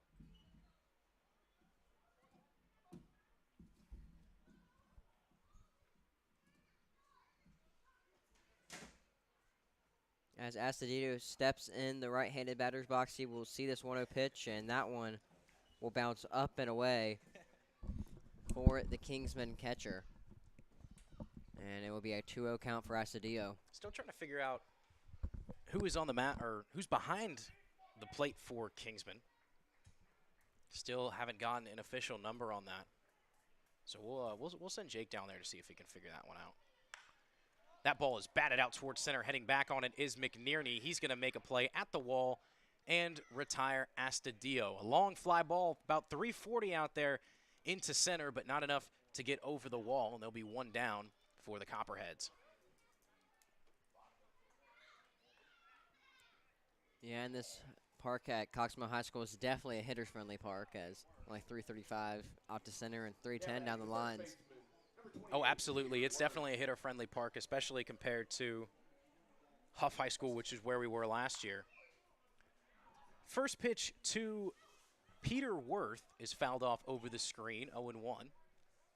Worth has had a double, and then in the previous inning, he grounded into a double play, courtesy of Garrett Casey's pitching. I think my goal by the end of the season is we get one that we can try to field up here. Maybe it bounces off the concourse right in front of us and comes into the press box. That's my end of season goal right there. I've been calling here 2 years, and we've had them come close, but we've never had one like we've had them hit the wall right below us here, but we've never had one actually get up in here before. And I'm the same way. Like that tennis ball came up here earlier. I'm hoping we can get one up here in the press box, at least make a play on one. Yeah.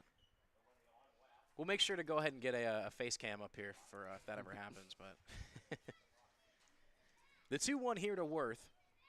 I can bring back the little webcam from last season. A swing and a miss on an off-speed delivered from Parson. Yeah, go ahead and bring it back up here. We'll go ahead and attach it. Yeah, the camera quality is definitely a lot better this season than it was last year. So, if you're not following us over on social media, SCBL Baseball on Instagram and Twitter,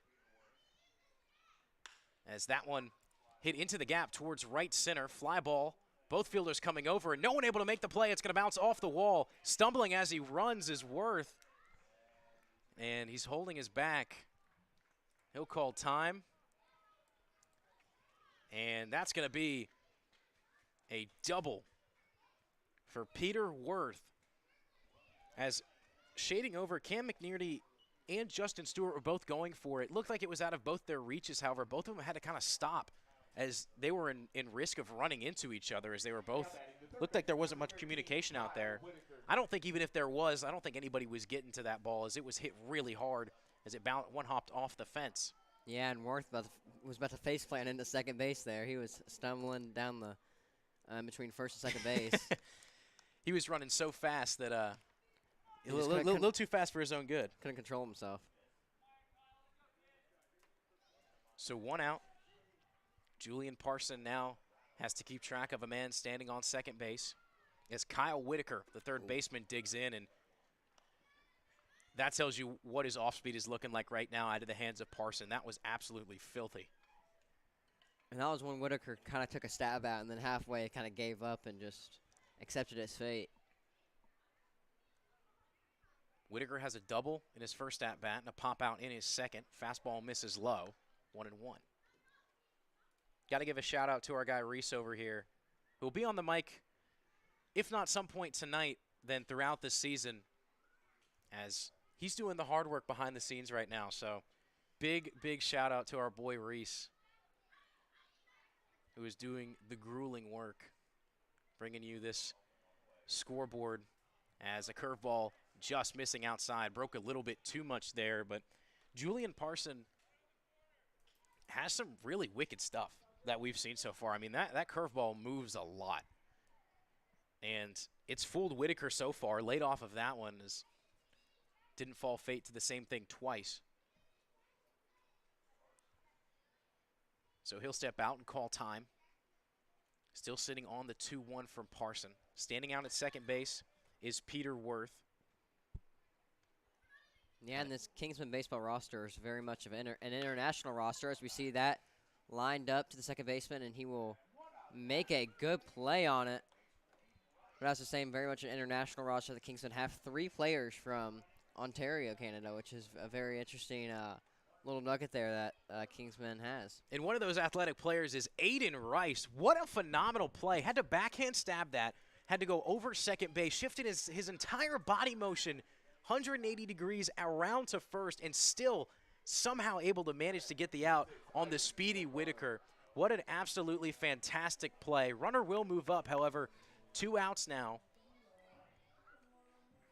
And the leather is flashing right now for the Kingsmen. That one's going to be looped out into right, and a diving play What a fantastic catch by Aiden Rice. Back-to-back fantastic plays.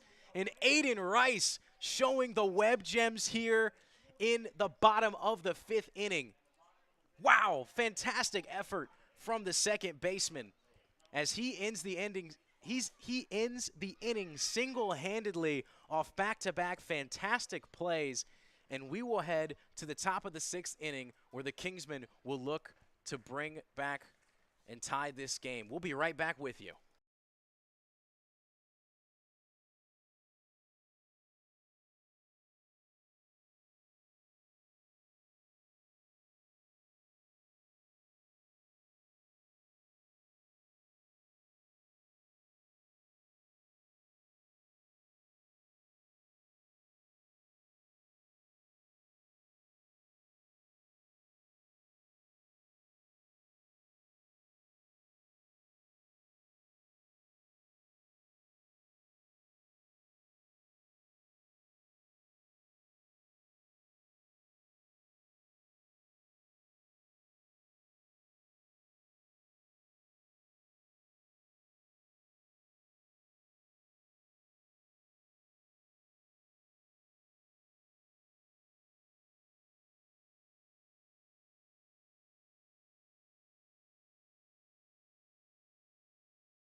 Top of the 6th inning here as the Kingsmen get set, back in action, as the right fielder Justin Stewart, batting in the 6th hole, will be up to bat. First pitch he sees is a curveball that catches the bottom part of the zone. First pitch strike from DiGiacomo. Back out there for his 3rd inning of work.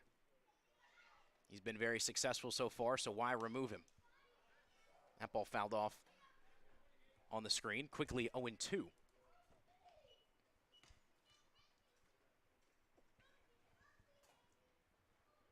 So his curveball is especially hard to hit because of how vertical his throwing motion is, especially with how far it's coming across the top. He almost throws over his body to get that to start to the outside, and you see it there, that arm slot just a little bit more to the side, trying to get the hit, trying to fool the hitter a little bit on where that pitch is going to go. That one missed the zone. Yeah, he's almost like reaching back and touching like the back of his like spinal cord, and then coming forward and like right over the top as we see a big swing and miss there, and that will be a strikeout for the first out of the inning. Down on 4 pitches for Justin Stewart. As Aiden Rice now digs in with 1 away. Rice coming off those 2 great plays at second base this past inning, taking over the game a little bit by himself. He's got an RBI double as well as a stand-up double into second that he found back in the 4th inning. So he's found himself swinging early and getting on often here tonight as he digs in for the 3rd time in the top of the 6th. That pitch just missing. And like we had said before, Giacomo, a lot of emotion on the mound. If he doesn't like it, you're definitely going to see it. Astudillo looking back towards the dugout, giving the signs to Giacomo. The kick and the delivery, fastball right down the middle. 2-1. Yeah, and you want your player to have an emotion, but it's so crucial, especially as a pitcher, when calls aren't going your way, that you know, you can show that emotion, but you actually also have to have that, you know, 6th sense in the back of your mind to stay calm and keep delivering strikes. There's that curveball again, and I mean, that starts at the front shoulder of Aiden Rice, and it just moves all the way to the bottom, I mean, the bottom outside part of the zone. I mean, there's no other way to put it. That's got some wicked movement on it. And we've seen that curveball. Giacomo has gone fastball high a couple times right after. And there it is, and called strike 3 on the outside edge. DiGiacomo's feeling himself in the top of the 6th inning. 2 away now. Give him a little Scherzer strut around the mound right there. That's what you get when you've got a guy who shows so much Yeah. emotion. Or maybe like a Conor McGregor Bauer-esque strut. So we'll finally get our eyes on the number of our new player here for Kingsman baseball.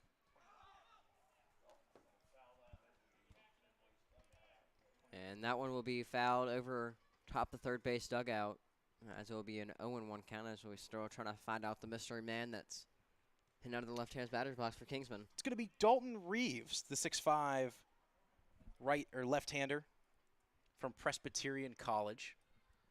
A lefty catcher, then, we would have. Lefty catcher. Fastball from DiGiacomo just outside of the zone.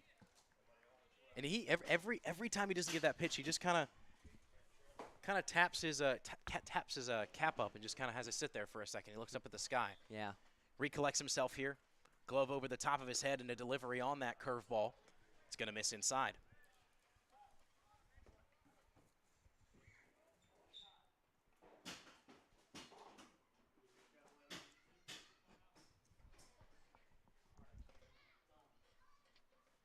The 2-1 on 2 outs, lackadaisical swing as Reeves moves to a 2-2 count. The big righty shaking off 2, now gives the nod. The 2-2 put into play, but right to the second baseman, Zach Will, and that will end the inning. 3 straight innings of no scoring for the Kingsmen as DiGiacomo has blanked him for 3. We'll head to the bottom of the 6th inning and be right back with you for the Copperheads half of the inning.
Ixarino leads off the bottom of the 6th inning here for Lake Norman. Had a ground out and a walk so far in this one, 3rd at bat. And first pitch he sees is going to be right into the glove of Aiden Rice. He's recorded the last 3 outs, and he's having himself some fun playing second base for the Kingsmen. Different inning, same outcome from Aiden Rice over there. Second place, still making plays. Shortstop, number 6, Xavier Baker.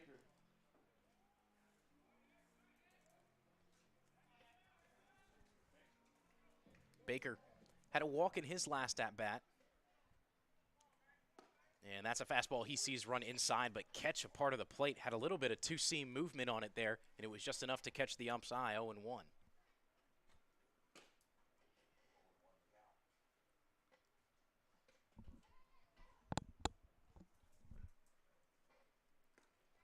Next pitch squeaks through the gloves, or squeaks through the legs of Dalton Reeves, heads to the backstop. Count evens up at 1-1. Julian Parsons still back out there as he's in his second inning of work. The righty kicks and deals. That one's got some movement on it, but moves just a bit too far outside the zone. Count now moves to 2-1.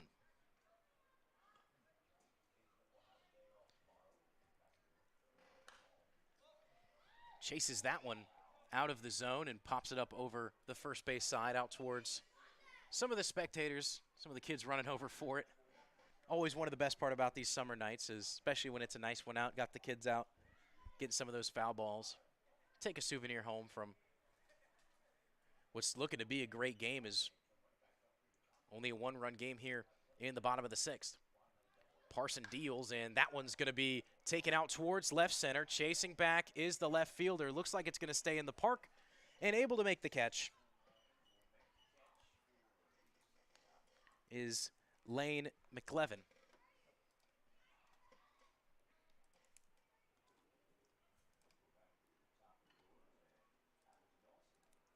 So back to the top of the order with Kyrus Dawson.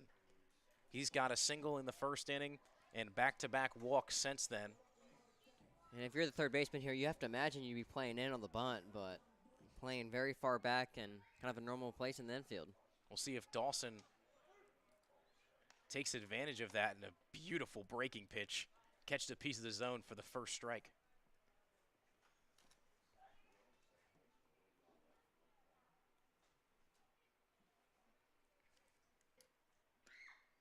Sees the same pitch again. That one a little more on the outer half of the plate and thought about it, but smartly holds off. 1-1.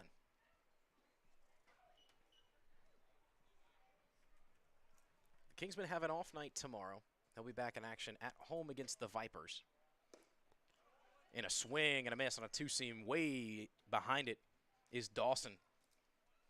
As he saw that thing just start to cut back, tried to catch a piece of it, but to no avail. So Parson now gives the nod for the 1-2. Swing and a miss on a fastball, and that will end the inning as Julian Parson blanks the Copperheads here in the bottom of the sixth inning. And we'll take off to the top of the seventh and see if the Kingsmen have an answer here. They've been blanked by DiGiacomo the last three. We'll see if they're able to get to him in the fourth. We'll be right back with you.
And we are back here at Coxmill High School, home of the Chargers, as Kingsman baseball will try to get some more runs on the board. And top of the sixth inning in this game. Seventh, excuse me. And that one will be a ball to start off the top of the seventh as we have the seventh inning stretch coming after these three outs. As that will be a ball, a very close miss.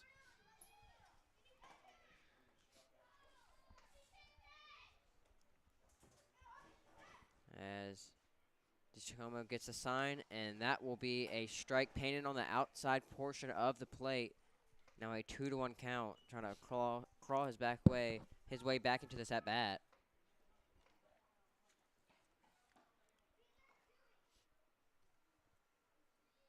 Here comes the 2-1 pitch. That one will just be a little bit too low for the home plate umpire. And number 20 for Kingsman baseball, Lane McLevin, will work that count to 3-1.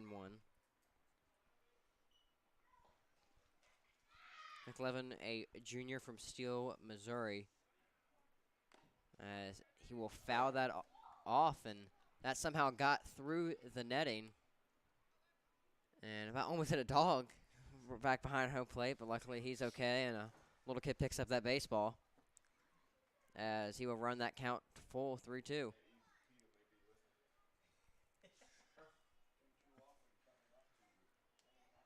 3-2 count, and that will be fouled off once again. And we will try it again.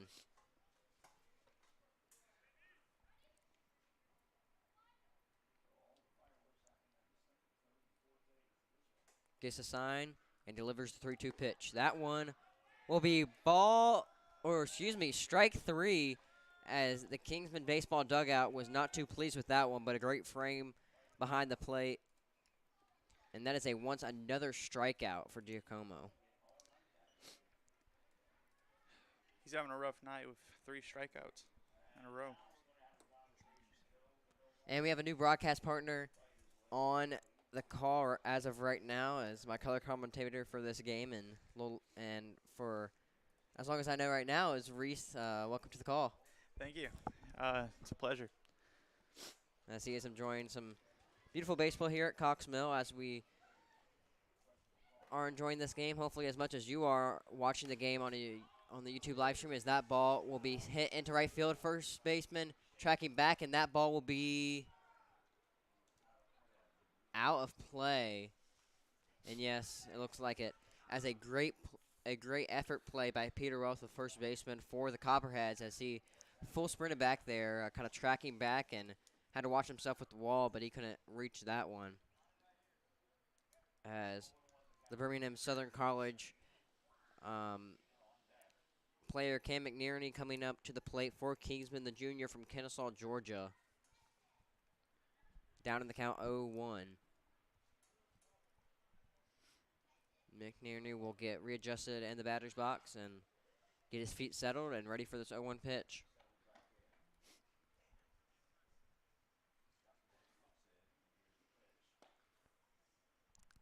And that will be a ball. That's a good breaking pitch, but just not good enough to stay in the zone.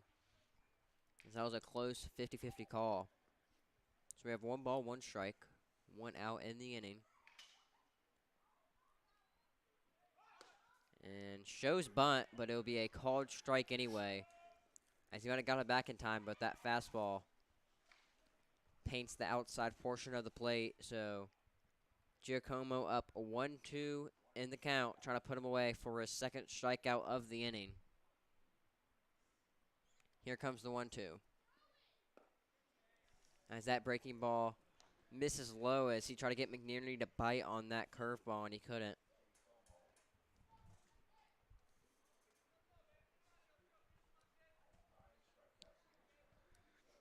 And we've seen, Reese, is that Giacomo has been really dominant this game, as he's had the breaking stuff working, but that ball gets away from him. But we've seen some utter dominance as he come in the middle of the game. Yes, sir. From what I know, he's had, I think, 9 strikeouts this game so far. And I don't think that's right, but there's been 9 strikeouts this game. But. And that's very dominant. You know, it's always hard having to come in middle of the game, and for a guy that's coming in for a relief maybe earlier than he thinks, and as he will get a new baseball for this full count pitch. 3 balls, 2 strikes, as the count runs for McNerney.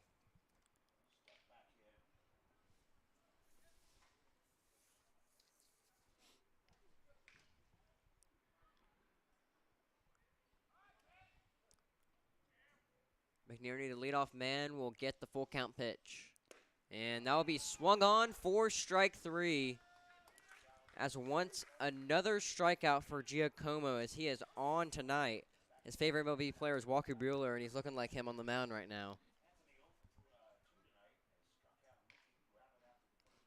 And Anthony Mitta coming up to the plate for Kingsman, the third baseman, trying to not go down like his two other Kingsman counterparts in this inning.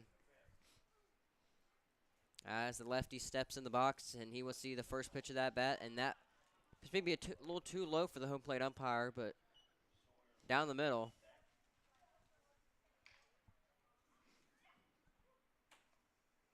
As it'll be a 1-0 count. Giacomo working very fast tonight as that ball runs a little bit too inside for Mitta, and he will be up in the count 2-0. But one of the things that Giacomo has done really well tonight, Reese, is he's been able to get in front of counts in sometimes, but once he gets behind, you know, there's a count earlier in the game I remember as we get the 2-0 pitch right here, as that will be a strike looking.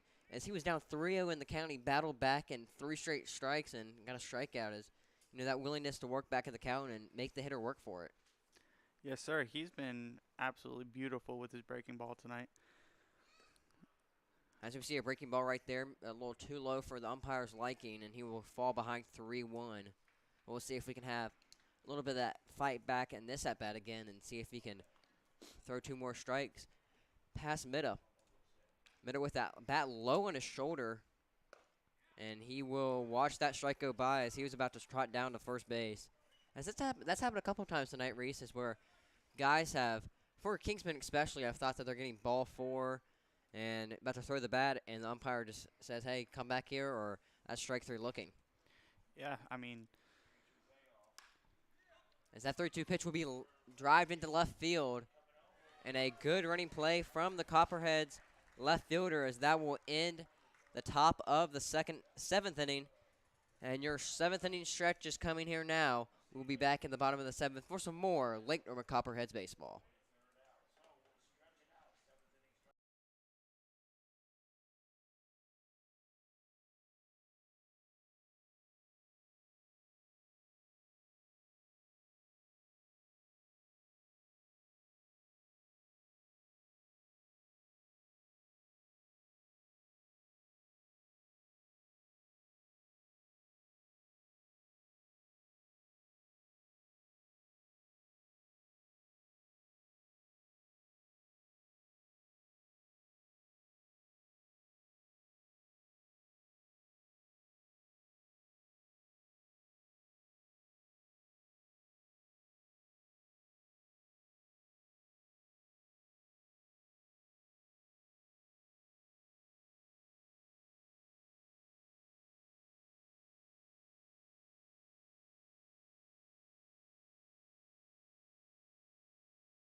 And we are back here in Concord, North Carolina for some more Lake Norman Copperhead baseball as Zach Will will step into the right-handed batter box, and that will be a nasty breaking pitch. He thought that was about to hit his shoulder, and then that kind of glides into the strike zone somehow. I don't know how that fouled the zone, but it just came sweeping in. Somehow caught the edge. And a great pitch there. As Swing and strike. did he go? He did. As another good breaking pitch.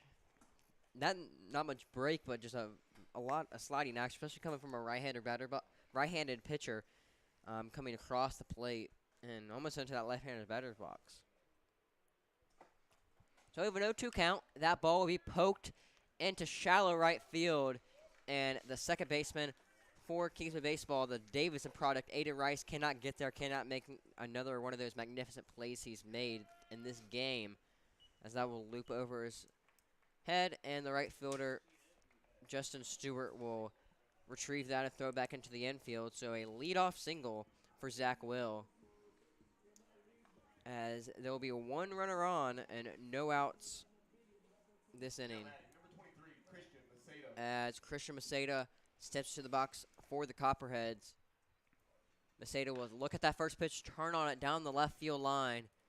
But the third baseman for Kingsman, Anthony Mitto, will just watch that ball go past him.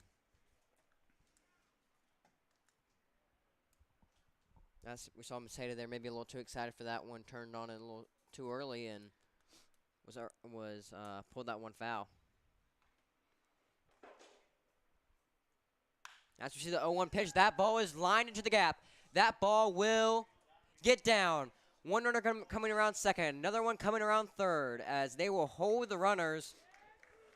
As Copperhead's third base coach being aware of no outs in the inning, so not going to risk it, as that is a double from the left fielder, Christian Maceda, and Zach Will, the second baseman, will stay there. So 2 runners in scoring position, a big at-bat for the young kid, Dario Astudillo, just coming out of high school, and it'll be test his clutchness very early on in the season with a big at-bat. No runners on, 2 runners in scoring position with only a 1-run lead here tonight. That was just a great hit. I mean, he almost got every stitch of that baseball. Dario Astudillo. As Dario Astudillo will step in and now step out, trying to take his time, maybe get into the head of the Kingsman pitcher. Astudillo with the bat kind of way above his shoulder, as Kingsman pitcher will have to get readjusted and ready for this 0-0 pitch. That ball a little bit too outside for the umpire's liking. Kingsman catcher Gavin Phillips trying to frame that on the outside part of the plate, but to no avail. Here comes the 1-0 pitch. And now he will step off. He was asking the sign again, and then he decided to step off the rubber and look at the situation. The 1-0 pitch. And that ball will be a little too low as the Copperheads dugout applauds by the call.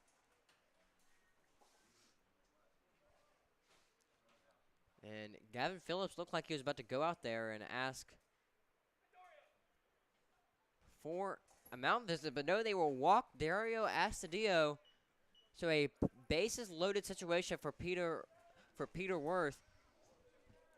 Worth coming off a situation or a season where he played at St. Mary's in the West Coast Conference. He is undecided where he's going to play next year, a rising sophomore.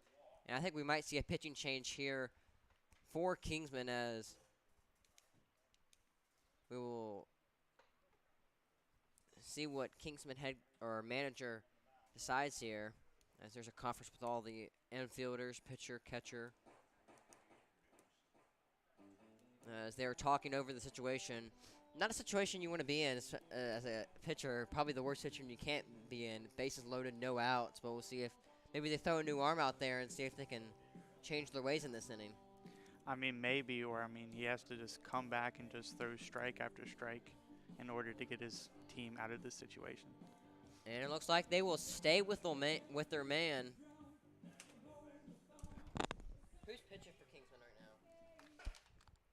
Bubba. Who's pitching for Kingsman? It's the same person, I'm just wondering. I didn't know.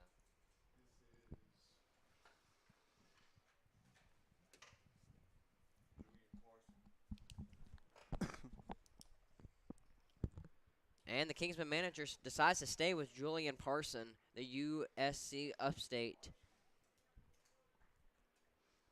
pitcher. Parson on the rubber. 0-0 pitch comes in, and that will be a breaking ball. A great block by Gavin Phillips, and he might have saved a run right there.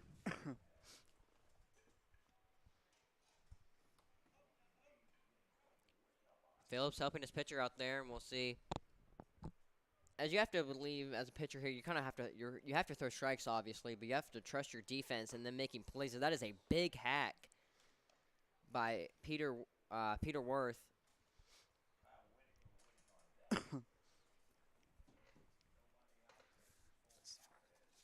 The big Kyle Whitaker waiting on deck, the 6'2", 230 prospect out of Keystone College.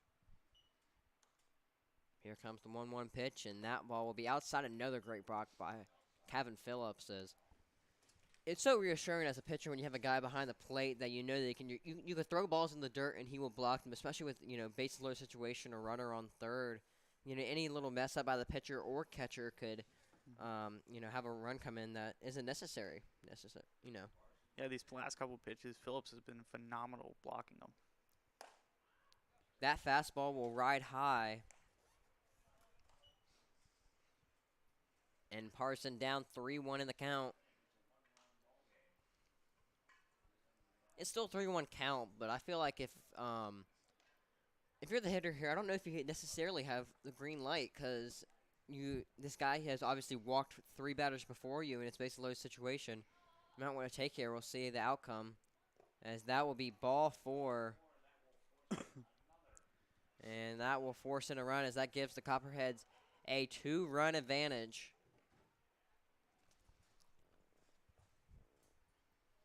Bullpen working for the Kingsmen. Indeed. What we see as of right now, the Kingsman manager is still confident in his pitcher, as we have Kyle Whitaker stepping up to the plate. Whitaker so far in this game has a double and has gotten out on the 2 other occasions. Now batting for Lake Norman, number 13, Kyle Whitaker.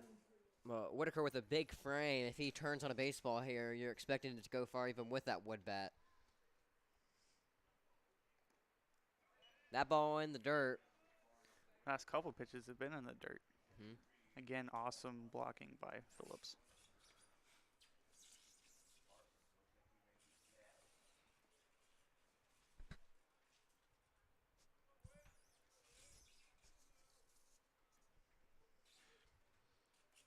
As Parson, he's thrown so many pitches this game, you have to imagine that his arm's getting tired up there in the mound, and that's definitely affecting his control.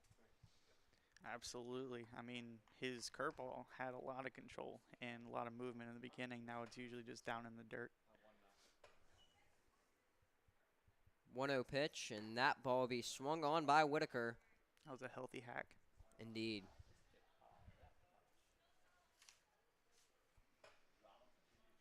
That swing showed all of his 230 frame right there. And you have to believe that rust might be an issue here with the portion of the amount of energy he has, because most of these guys finish their season in early May. And, some of these guys maybe have not touched a baseball or not thrown as many bullpens as they're used to in midseason form. So when you're a guy, throwing your first pitches against a live hitter in maybe a month or maybe even 2, depending on how much you played this past college season, it takes time to settle in. It might take 2 or 3 appearances this year. Yeah, I mean, it takes a lot to get rust off of a car. I mean, when you haven't pitched in a while, it takes either, say, like a month. It will take you a couple weeks at most looking at different batters. Yeah. And every batter is definitely unique. That every batter you face will have their different nuances, where they stand in the box, where they put their bat speed. And every batter is a new challenge, as that ball will be played to first base and somehow will stay fair, as that ball will be fired to first, and 2 runs come in for the Copperheads, as Kingsman first baseman John Sweeney didn't know what to do with that ball. I think he thought it was a foul ball, and you can see Kingsman arguing that it was foul, but the umpire is saying otherwise, and that would be 2 runs scored by Lake Norman. A great heads-up base running by the Copperheads right there. Just baseball IQ, seeing where the play is. And it looks like, I think the runner will be out at first base, but the runner at second will be safe. So that is a 2 RBI infield single. Well, not single. It'd be, well, there's probably an error in there also. I don't know if you would call it an error, but it would be like I don't know, almost a ground out, but force out at first. So the force out at first, And the runner stays at second. 2 runs scored. And the Copperheads add to their lead, as now it is a 8-4 ball game.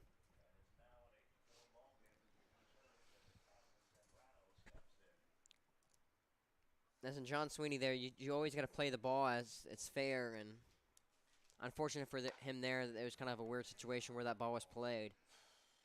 But you won't get 2 RBIs easier than that in baseball, probably. No, you won't. So that fastball missed a little high. As we see Parsons still staying in the game as those last 2 runs. Unfortunate for him, as maybe one was on the normal play, and then with the mental mistake over there at first base, maybe adding it on. Parson delivers the pitch. The runner will be going, and he will be safe at third.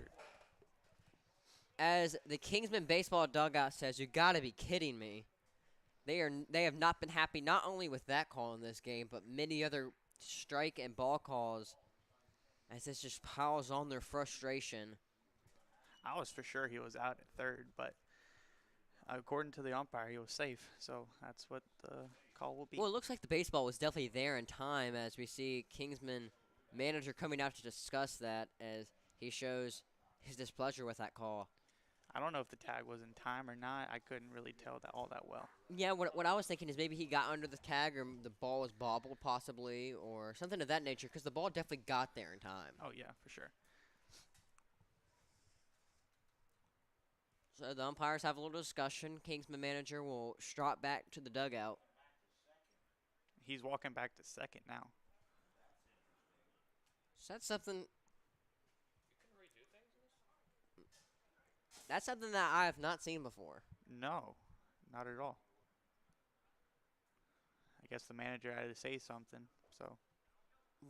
But what could he have said that? I don't know. That's the thing. I don't know. Up here in the press box, maybe getting a little too excited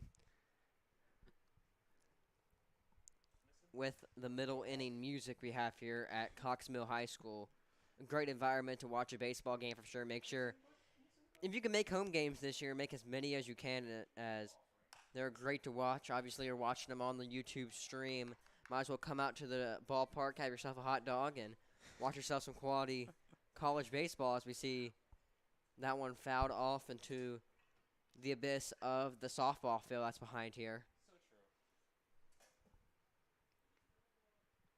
So true. 2-2 count. Runner on second base. And that will be swung on. And the third strike.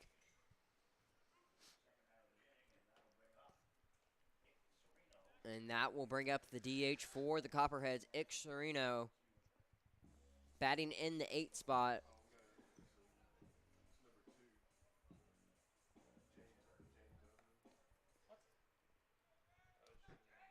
But we will have a new person coming in for Ixarino. It is the prospect out of Chipola College, James Oman, as Oman will see that pitch. And Chipola College, such a storied college to go to for a JUCO player. I mean, I can list off the names here, that a couple that I have wrote down from Chipola College: Russell Martin, Jose Bautista, Adam Duvall. I mean, countless, probably 20, 30 major leaguers have played at Chipola College. It's a great college to go to. Got a great baseball program with a lot of recognizable names coming out of them. Yeah, I mean, Chipola College, a great place to play JUCO baseball. And, you know, JUCO place, you don't think how many guys that get drafted. Guess how many guys got drafted in the 2019 draft from Chipola? Maybe 8. You're spot on. 8 guys from Chipola College in the 2019 were drafted. 2019 or 2020? 2019. 2019. As they have guys rolling out of there every year. So if you're James Oman, definitely a place you want to be. One of the premier places for baseball in Florida. It's, well, with producing MLB guys, it's up there with Florida, Florida State, all the great programs they have down there in Florida, as we see that one fouled off into the screen and almost into the Copperheads' home dugout. That was a complete guess, by the way. I had no idea how many people came out of that college. I mean, you shouldn't have said that. I would have believed you, so. Nah. There's a script somewhere in here that I just don't see. Yeah. Yeah. Teleprompter in the distance. Nah. I should have known that I had that one prepared for you, so you could have acted like you known it. No, I was in complete shock when you said I was right. That one will be strike 3 looking for the Chipola College player, and the Kingsman Baseball Club will get out of that inning, but not after 3 runs were allowed. We'll be back here in the top of the 8th inning. Stay with us here on the SCBL Baseball YouTube channel for some more college baseball.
And we have a new arm into the ball game for the Lake Norman Copperheads. Number 7, David Miller Madden. Madden, a rising sophomore at Florence Darlington Technical College. This last season, he pitched 5.1 innings, had 11.81 ERA, but 7 strikeouts in those 5.1 innings pitched. So definitely has that strikeout power in that small sample size that he pitched last year for Florence Darlington Technical College. As the left-handed pitcher from Asheville, North Carolina, one of the local guys we have here for the Copperheads this year. Not many, but one of the few will step onto the rubber for the Copperheads, having a 4-run cushion to play with. As that one will be a heater down the middle and a 1-1 count for the Technical College prospect.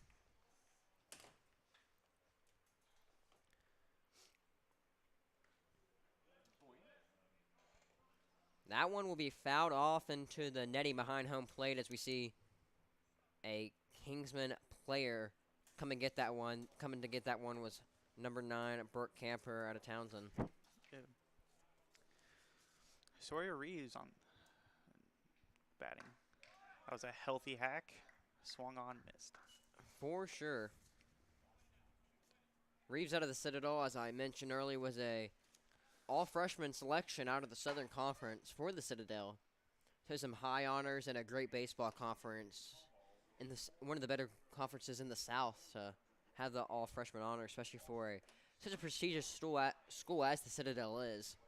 So much history there in Charleston, South Carolina, as that one will be bounced to his own dugout down the left field line.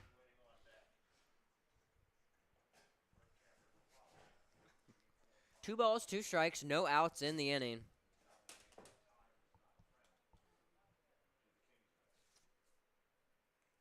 That ball will be lined, and that will get through. No! It was a great stop by the shortstop for the Copperheads, Xavier Baker, the Wagner product. But so deep in the hole, there's no way even a guy like Fernando Tatis could even maybe even get it over there to first. Oh, no way. I mean, he would have to like contort his body in 7 different ways to even try to get it over to first. And then have like a 105-mile-per-hour throw over the first. Oh, yeah. Now batting the first baseman, number 32, Johnny. I mean, you would have to have Chapman throw that. Yeah.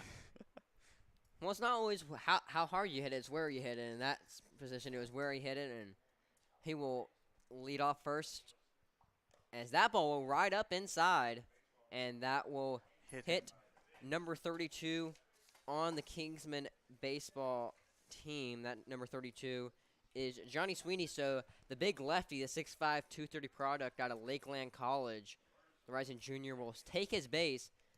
And that's one way to start off an inning. You know, you allow 3 runs in the previous inning and have 2 guys on, a runner on first, and 1 runner in scoring position in second, as we will have a little meeting of the minds on the mound.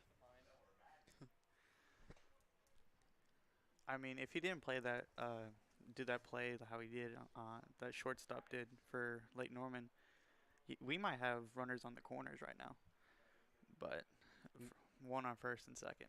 Yeah, great job stopping that ball by the shortstop Xavier Baker and not having to have any of his outfielders behind. It's probably been the left fielder behind him that would have had to made that play. That left fielder being Lane McLevin, or excuse me, it's left fielder Christian McDia, but also Kyrus Dawson. I had to gone over there and help him out with how that ball's positioned in the gap.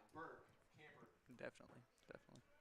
So Burt Camper will step up for the Kingsman baseball team. Camper out of Townsend, as I mentioned earlier, when he went to go get that foul ball. And in a big position here, runners on first and second for Camper. No outs in the inning.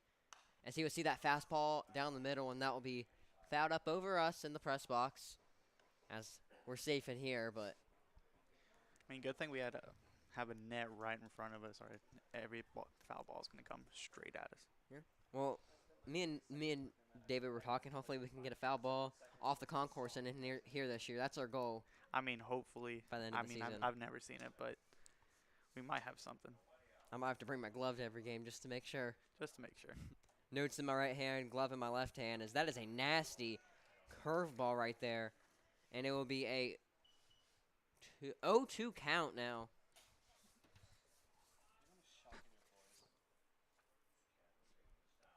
For David Miller-Madden. Miller-Madden looking at the sign from the catcher and will step off the rubber, step back on.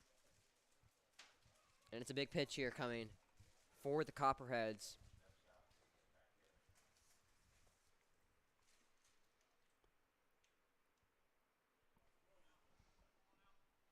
Miller-Madden delivers the 0-2, and that is another great breaking ball, but a little high. And when I was talking to Coach Sean Stevens before the game, you know, one of the things that he preached to me over and over again was the compatibility of these guys. And when I asked him how he was picking a lineup that's never played with each other in only 3 practices, to pick a lineup, he said vocal leaders was the one thing that really stood out to him, is guys that could lead his ball club, as that one's fouled off the left field line. Guys that could lead his ball club in the battle and, you know, out on the field with guys that have only had 3 practices together. You're going to need leaders to communicate with each other. If it's a fly ball in the gap, who's going to get it, or in the infield turning double plays.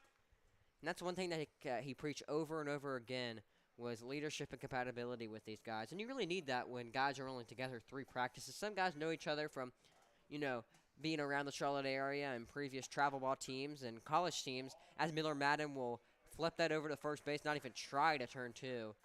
But Reese, obviously it's a very important thing to have guys that are leaders and can communicate with each other, with, you know, people that are playing in the outfield together that didn't know each other a week ago. I've been to the last 2 practices, and it is nothing but vocal. I mean, it probably was hard to choose a starting lineup because a lot of guys were vocal. But I like the lineup that he's got for us right now. Yeah, Coach Stevens, looks like it's been a good lineup as they're up 4 runs in this game. Miller-Madden will deliver, and that is another just nasty breaking pitch, especially when it's coming from those lefties. It's so hard to read sometimes, and just swerving into the strike zone. And, you know, people don't really think of baseball as a vocal sport sometimes, but it's very underestimated trait for a player to be vocal, especially when you're playing a position like catcher or center field where you're going to have to communicate with your guys. And that's just same pitch right there. That's so beautiful. Starting from the same arm angle and just ending in the same place.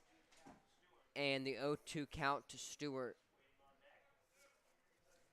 I mean, communication is key in this game because if you don't communicate, there's a drop fly ball that should be routine. That one fouled off behind almost in our path.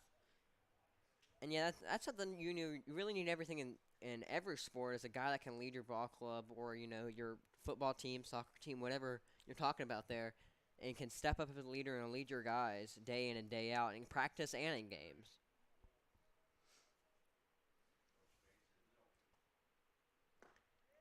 That ball would be low.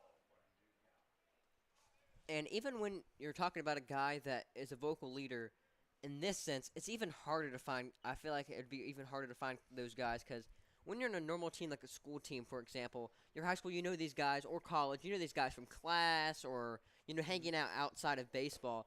But these guys have just met, and you have to have a brave player to be able to step up and assert their leadership showing and stepping up in those 3 days that they had. And you really have to have a guy that is willing to be in uncomfortable situations in those 3 days. As we see, that ball swung and missed as Miller Madden will get his second out of the inning. And he had runners on first and second with no outs, and he might just get out of this jam.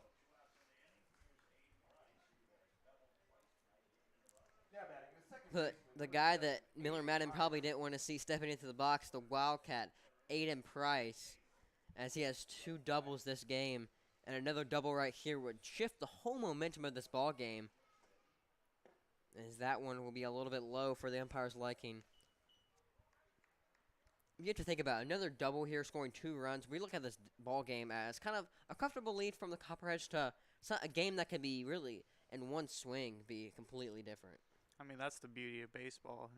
One swing of the bat can change the whole momentum of the game. As that one will be come fouled back. off. And if that ball was about 5 feet more to the right, me and you might have been making a play there. Oh, yeah. I think that got me out of my chair, and it got half the press box out of the chair, too. Yeah. I could see it hooking left, so I'm like, I'll probably not play it. I was about to jump out the window to try to get that one. It's a pretty good drop if you fell out. Yeah. What a beautiful pitch. If I get the baseball, it's worth it, though. Strike. Strike. Broken bone. Yeah. But I got the baseball, though, so you never know. Just go buy one at the store. I feel like that's probably a conversation for another day, as that ball will be fouled off.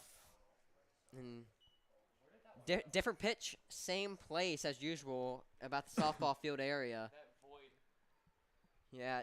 Once it gets fouled off and out of the lights here at the baseball field, it kind of goes into the abyss, and who knows where it's going to go from there.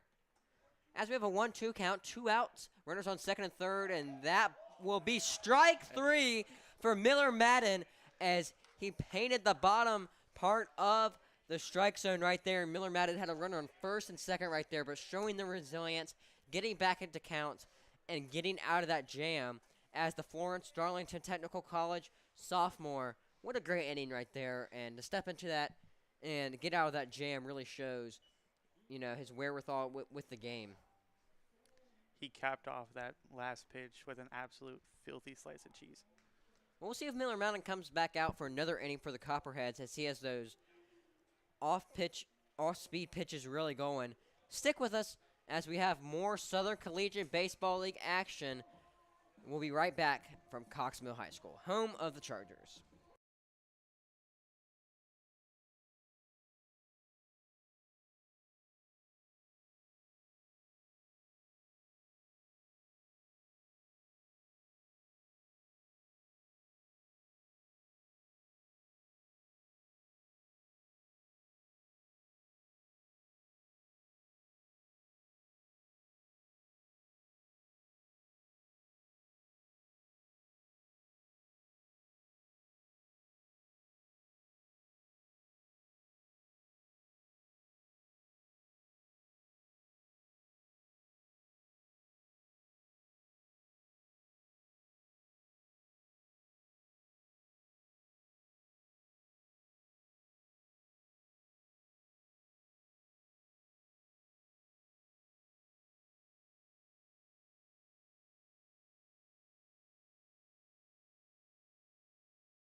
And welcome back to Concord, North Carolina. Up here, up is Xavier Baker, the Wagner product. As Baker will step in and see that first pitch, and that'll be a strike fastball down the middle. Oh, excuse me, 1-1 count. 0-2, as I see Ian Askin down there signaling to us with the pocket radar clocking these guys' times. And Xavier Baker will step out of the box and get his bearings with this 0-2 pitch. Oh, and that curveball just a little bit too high, as we've seen today. Reese, is that the umpire liking him low instead of high tonight? A little bit low tonight, but I have seen him call some strike threes that are questionable up in the zone, but Oh, and that one almost right clipped up him. inside, and Xavier Baker will say, "Thank you very much, I'll take my base." it did clip him, my mistake. And Baker will trot down to first base, and a runner on for the speedster Dawson. Now batting the center fielder, number 17, Kyrus Dawson. Dawson stepping into the box. Baker on first.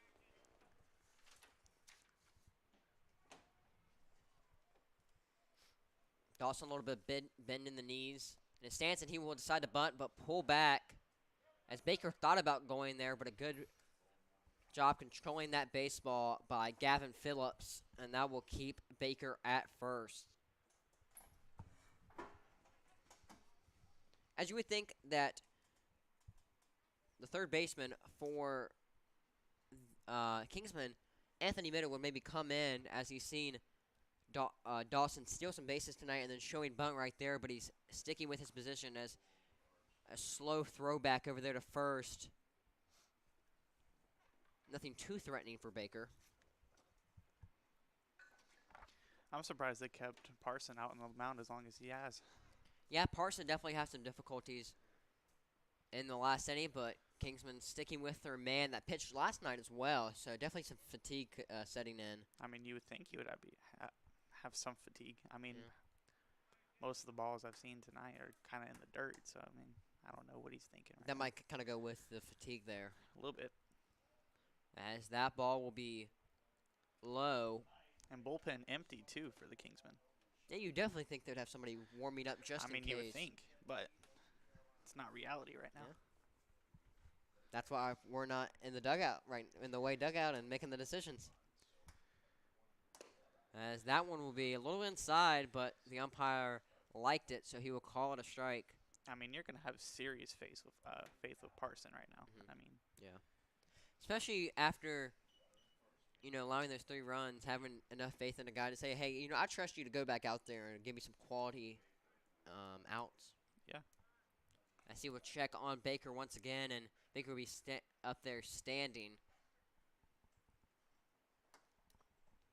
I mean, he had bases loaded last inning, so I don't know. Yeah. Base loaded, no outs as well. I know. He made it out of that jam with only 3 runs let up, though. So. Even with that mistake by the first baseman. Yeah.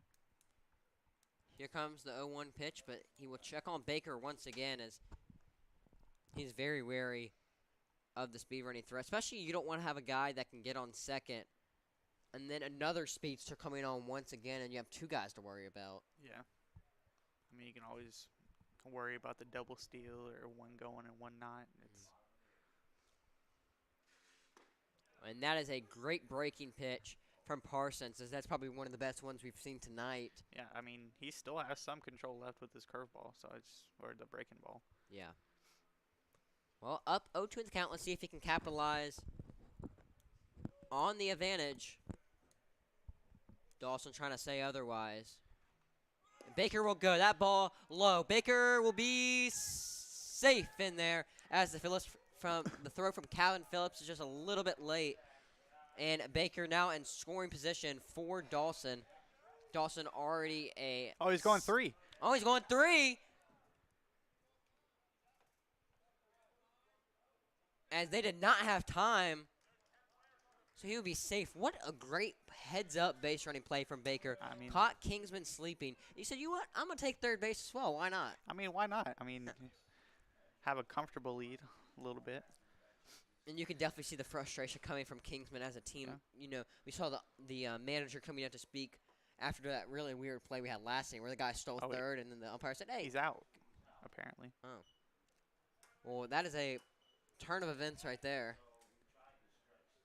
Baker tried to stretch the extra base and he got caught a little greedy. Yeah. Some interesting umpiring tonight.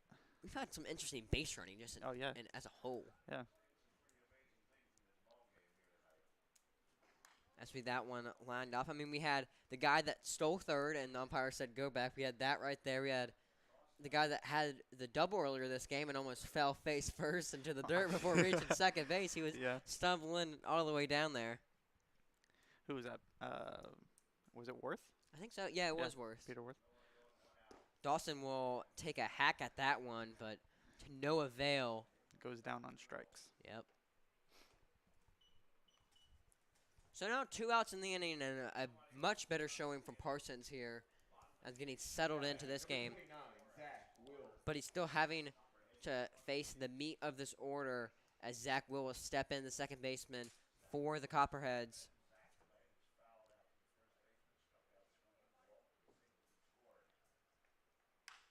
As that one will be lined to the second baseman, and he will make an easy play as Parsons, much better inning than he had the inning before, allowing 0 runs.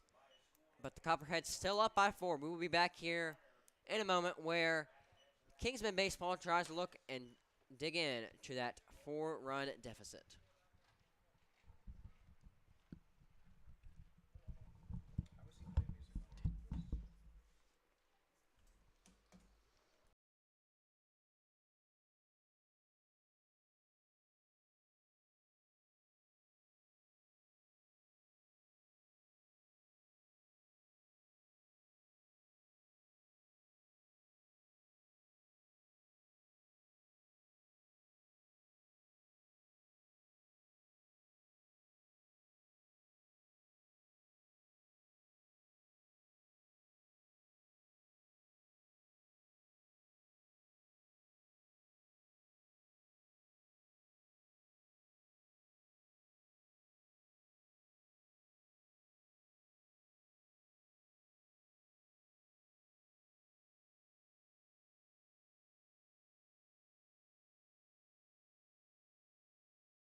And we are back here at Coxmill High School for the top of the 9th inning. The Copperheads have a chance to win this ball game. 3 outs to go. The Kingsmen on their last lives as David Miller Madden coming in for another inning of work, had a shutout inning.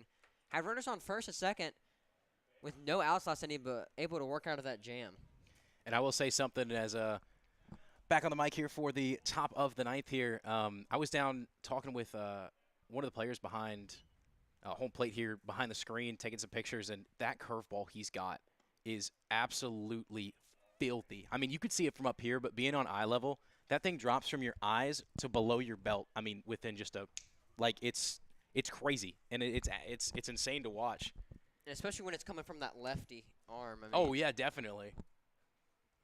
especially in a lefty-on-lefty matchup like we have right now, and that one will be a strike, so a 3-1 count for the Kingsman batter. Like, we were sitting there, like, watching that, and like we were like, no way that hits the strike zone, and it just drops straight in as that one's a called strike. Count moves to 3-2, and the Kingsmen haven't been happy with the calls in the last couple innings, and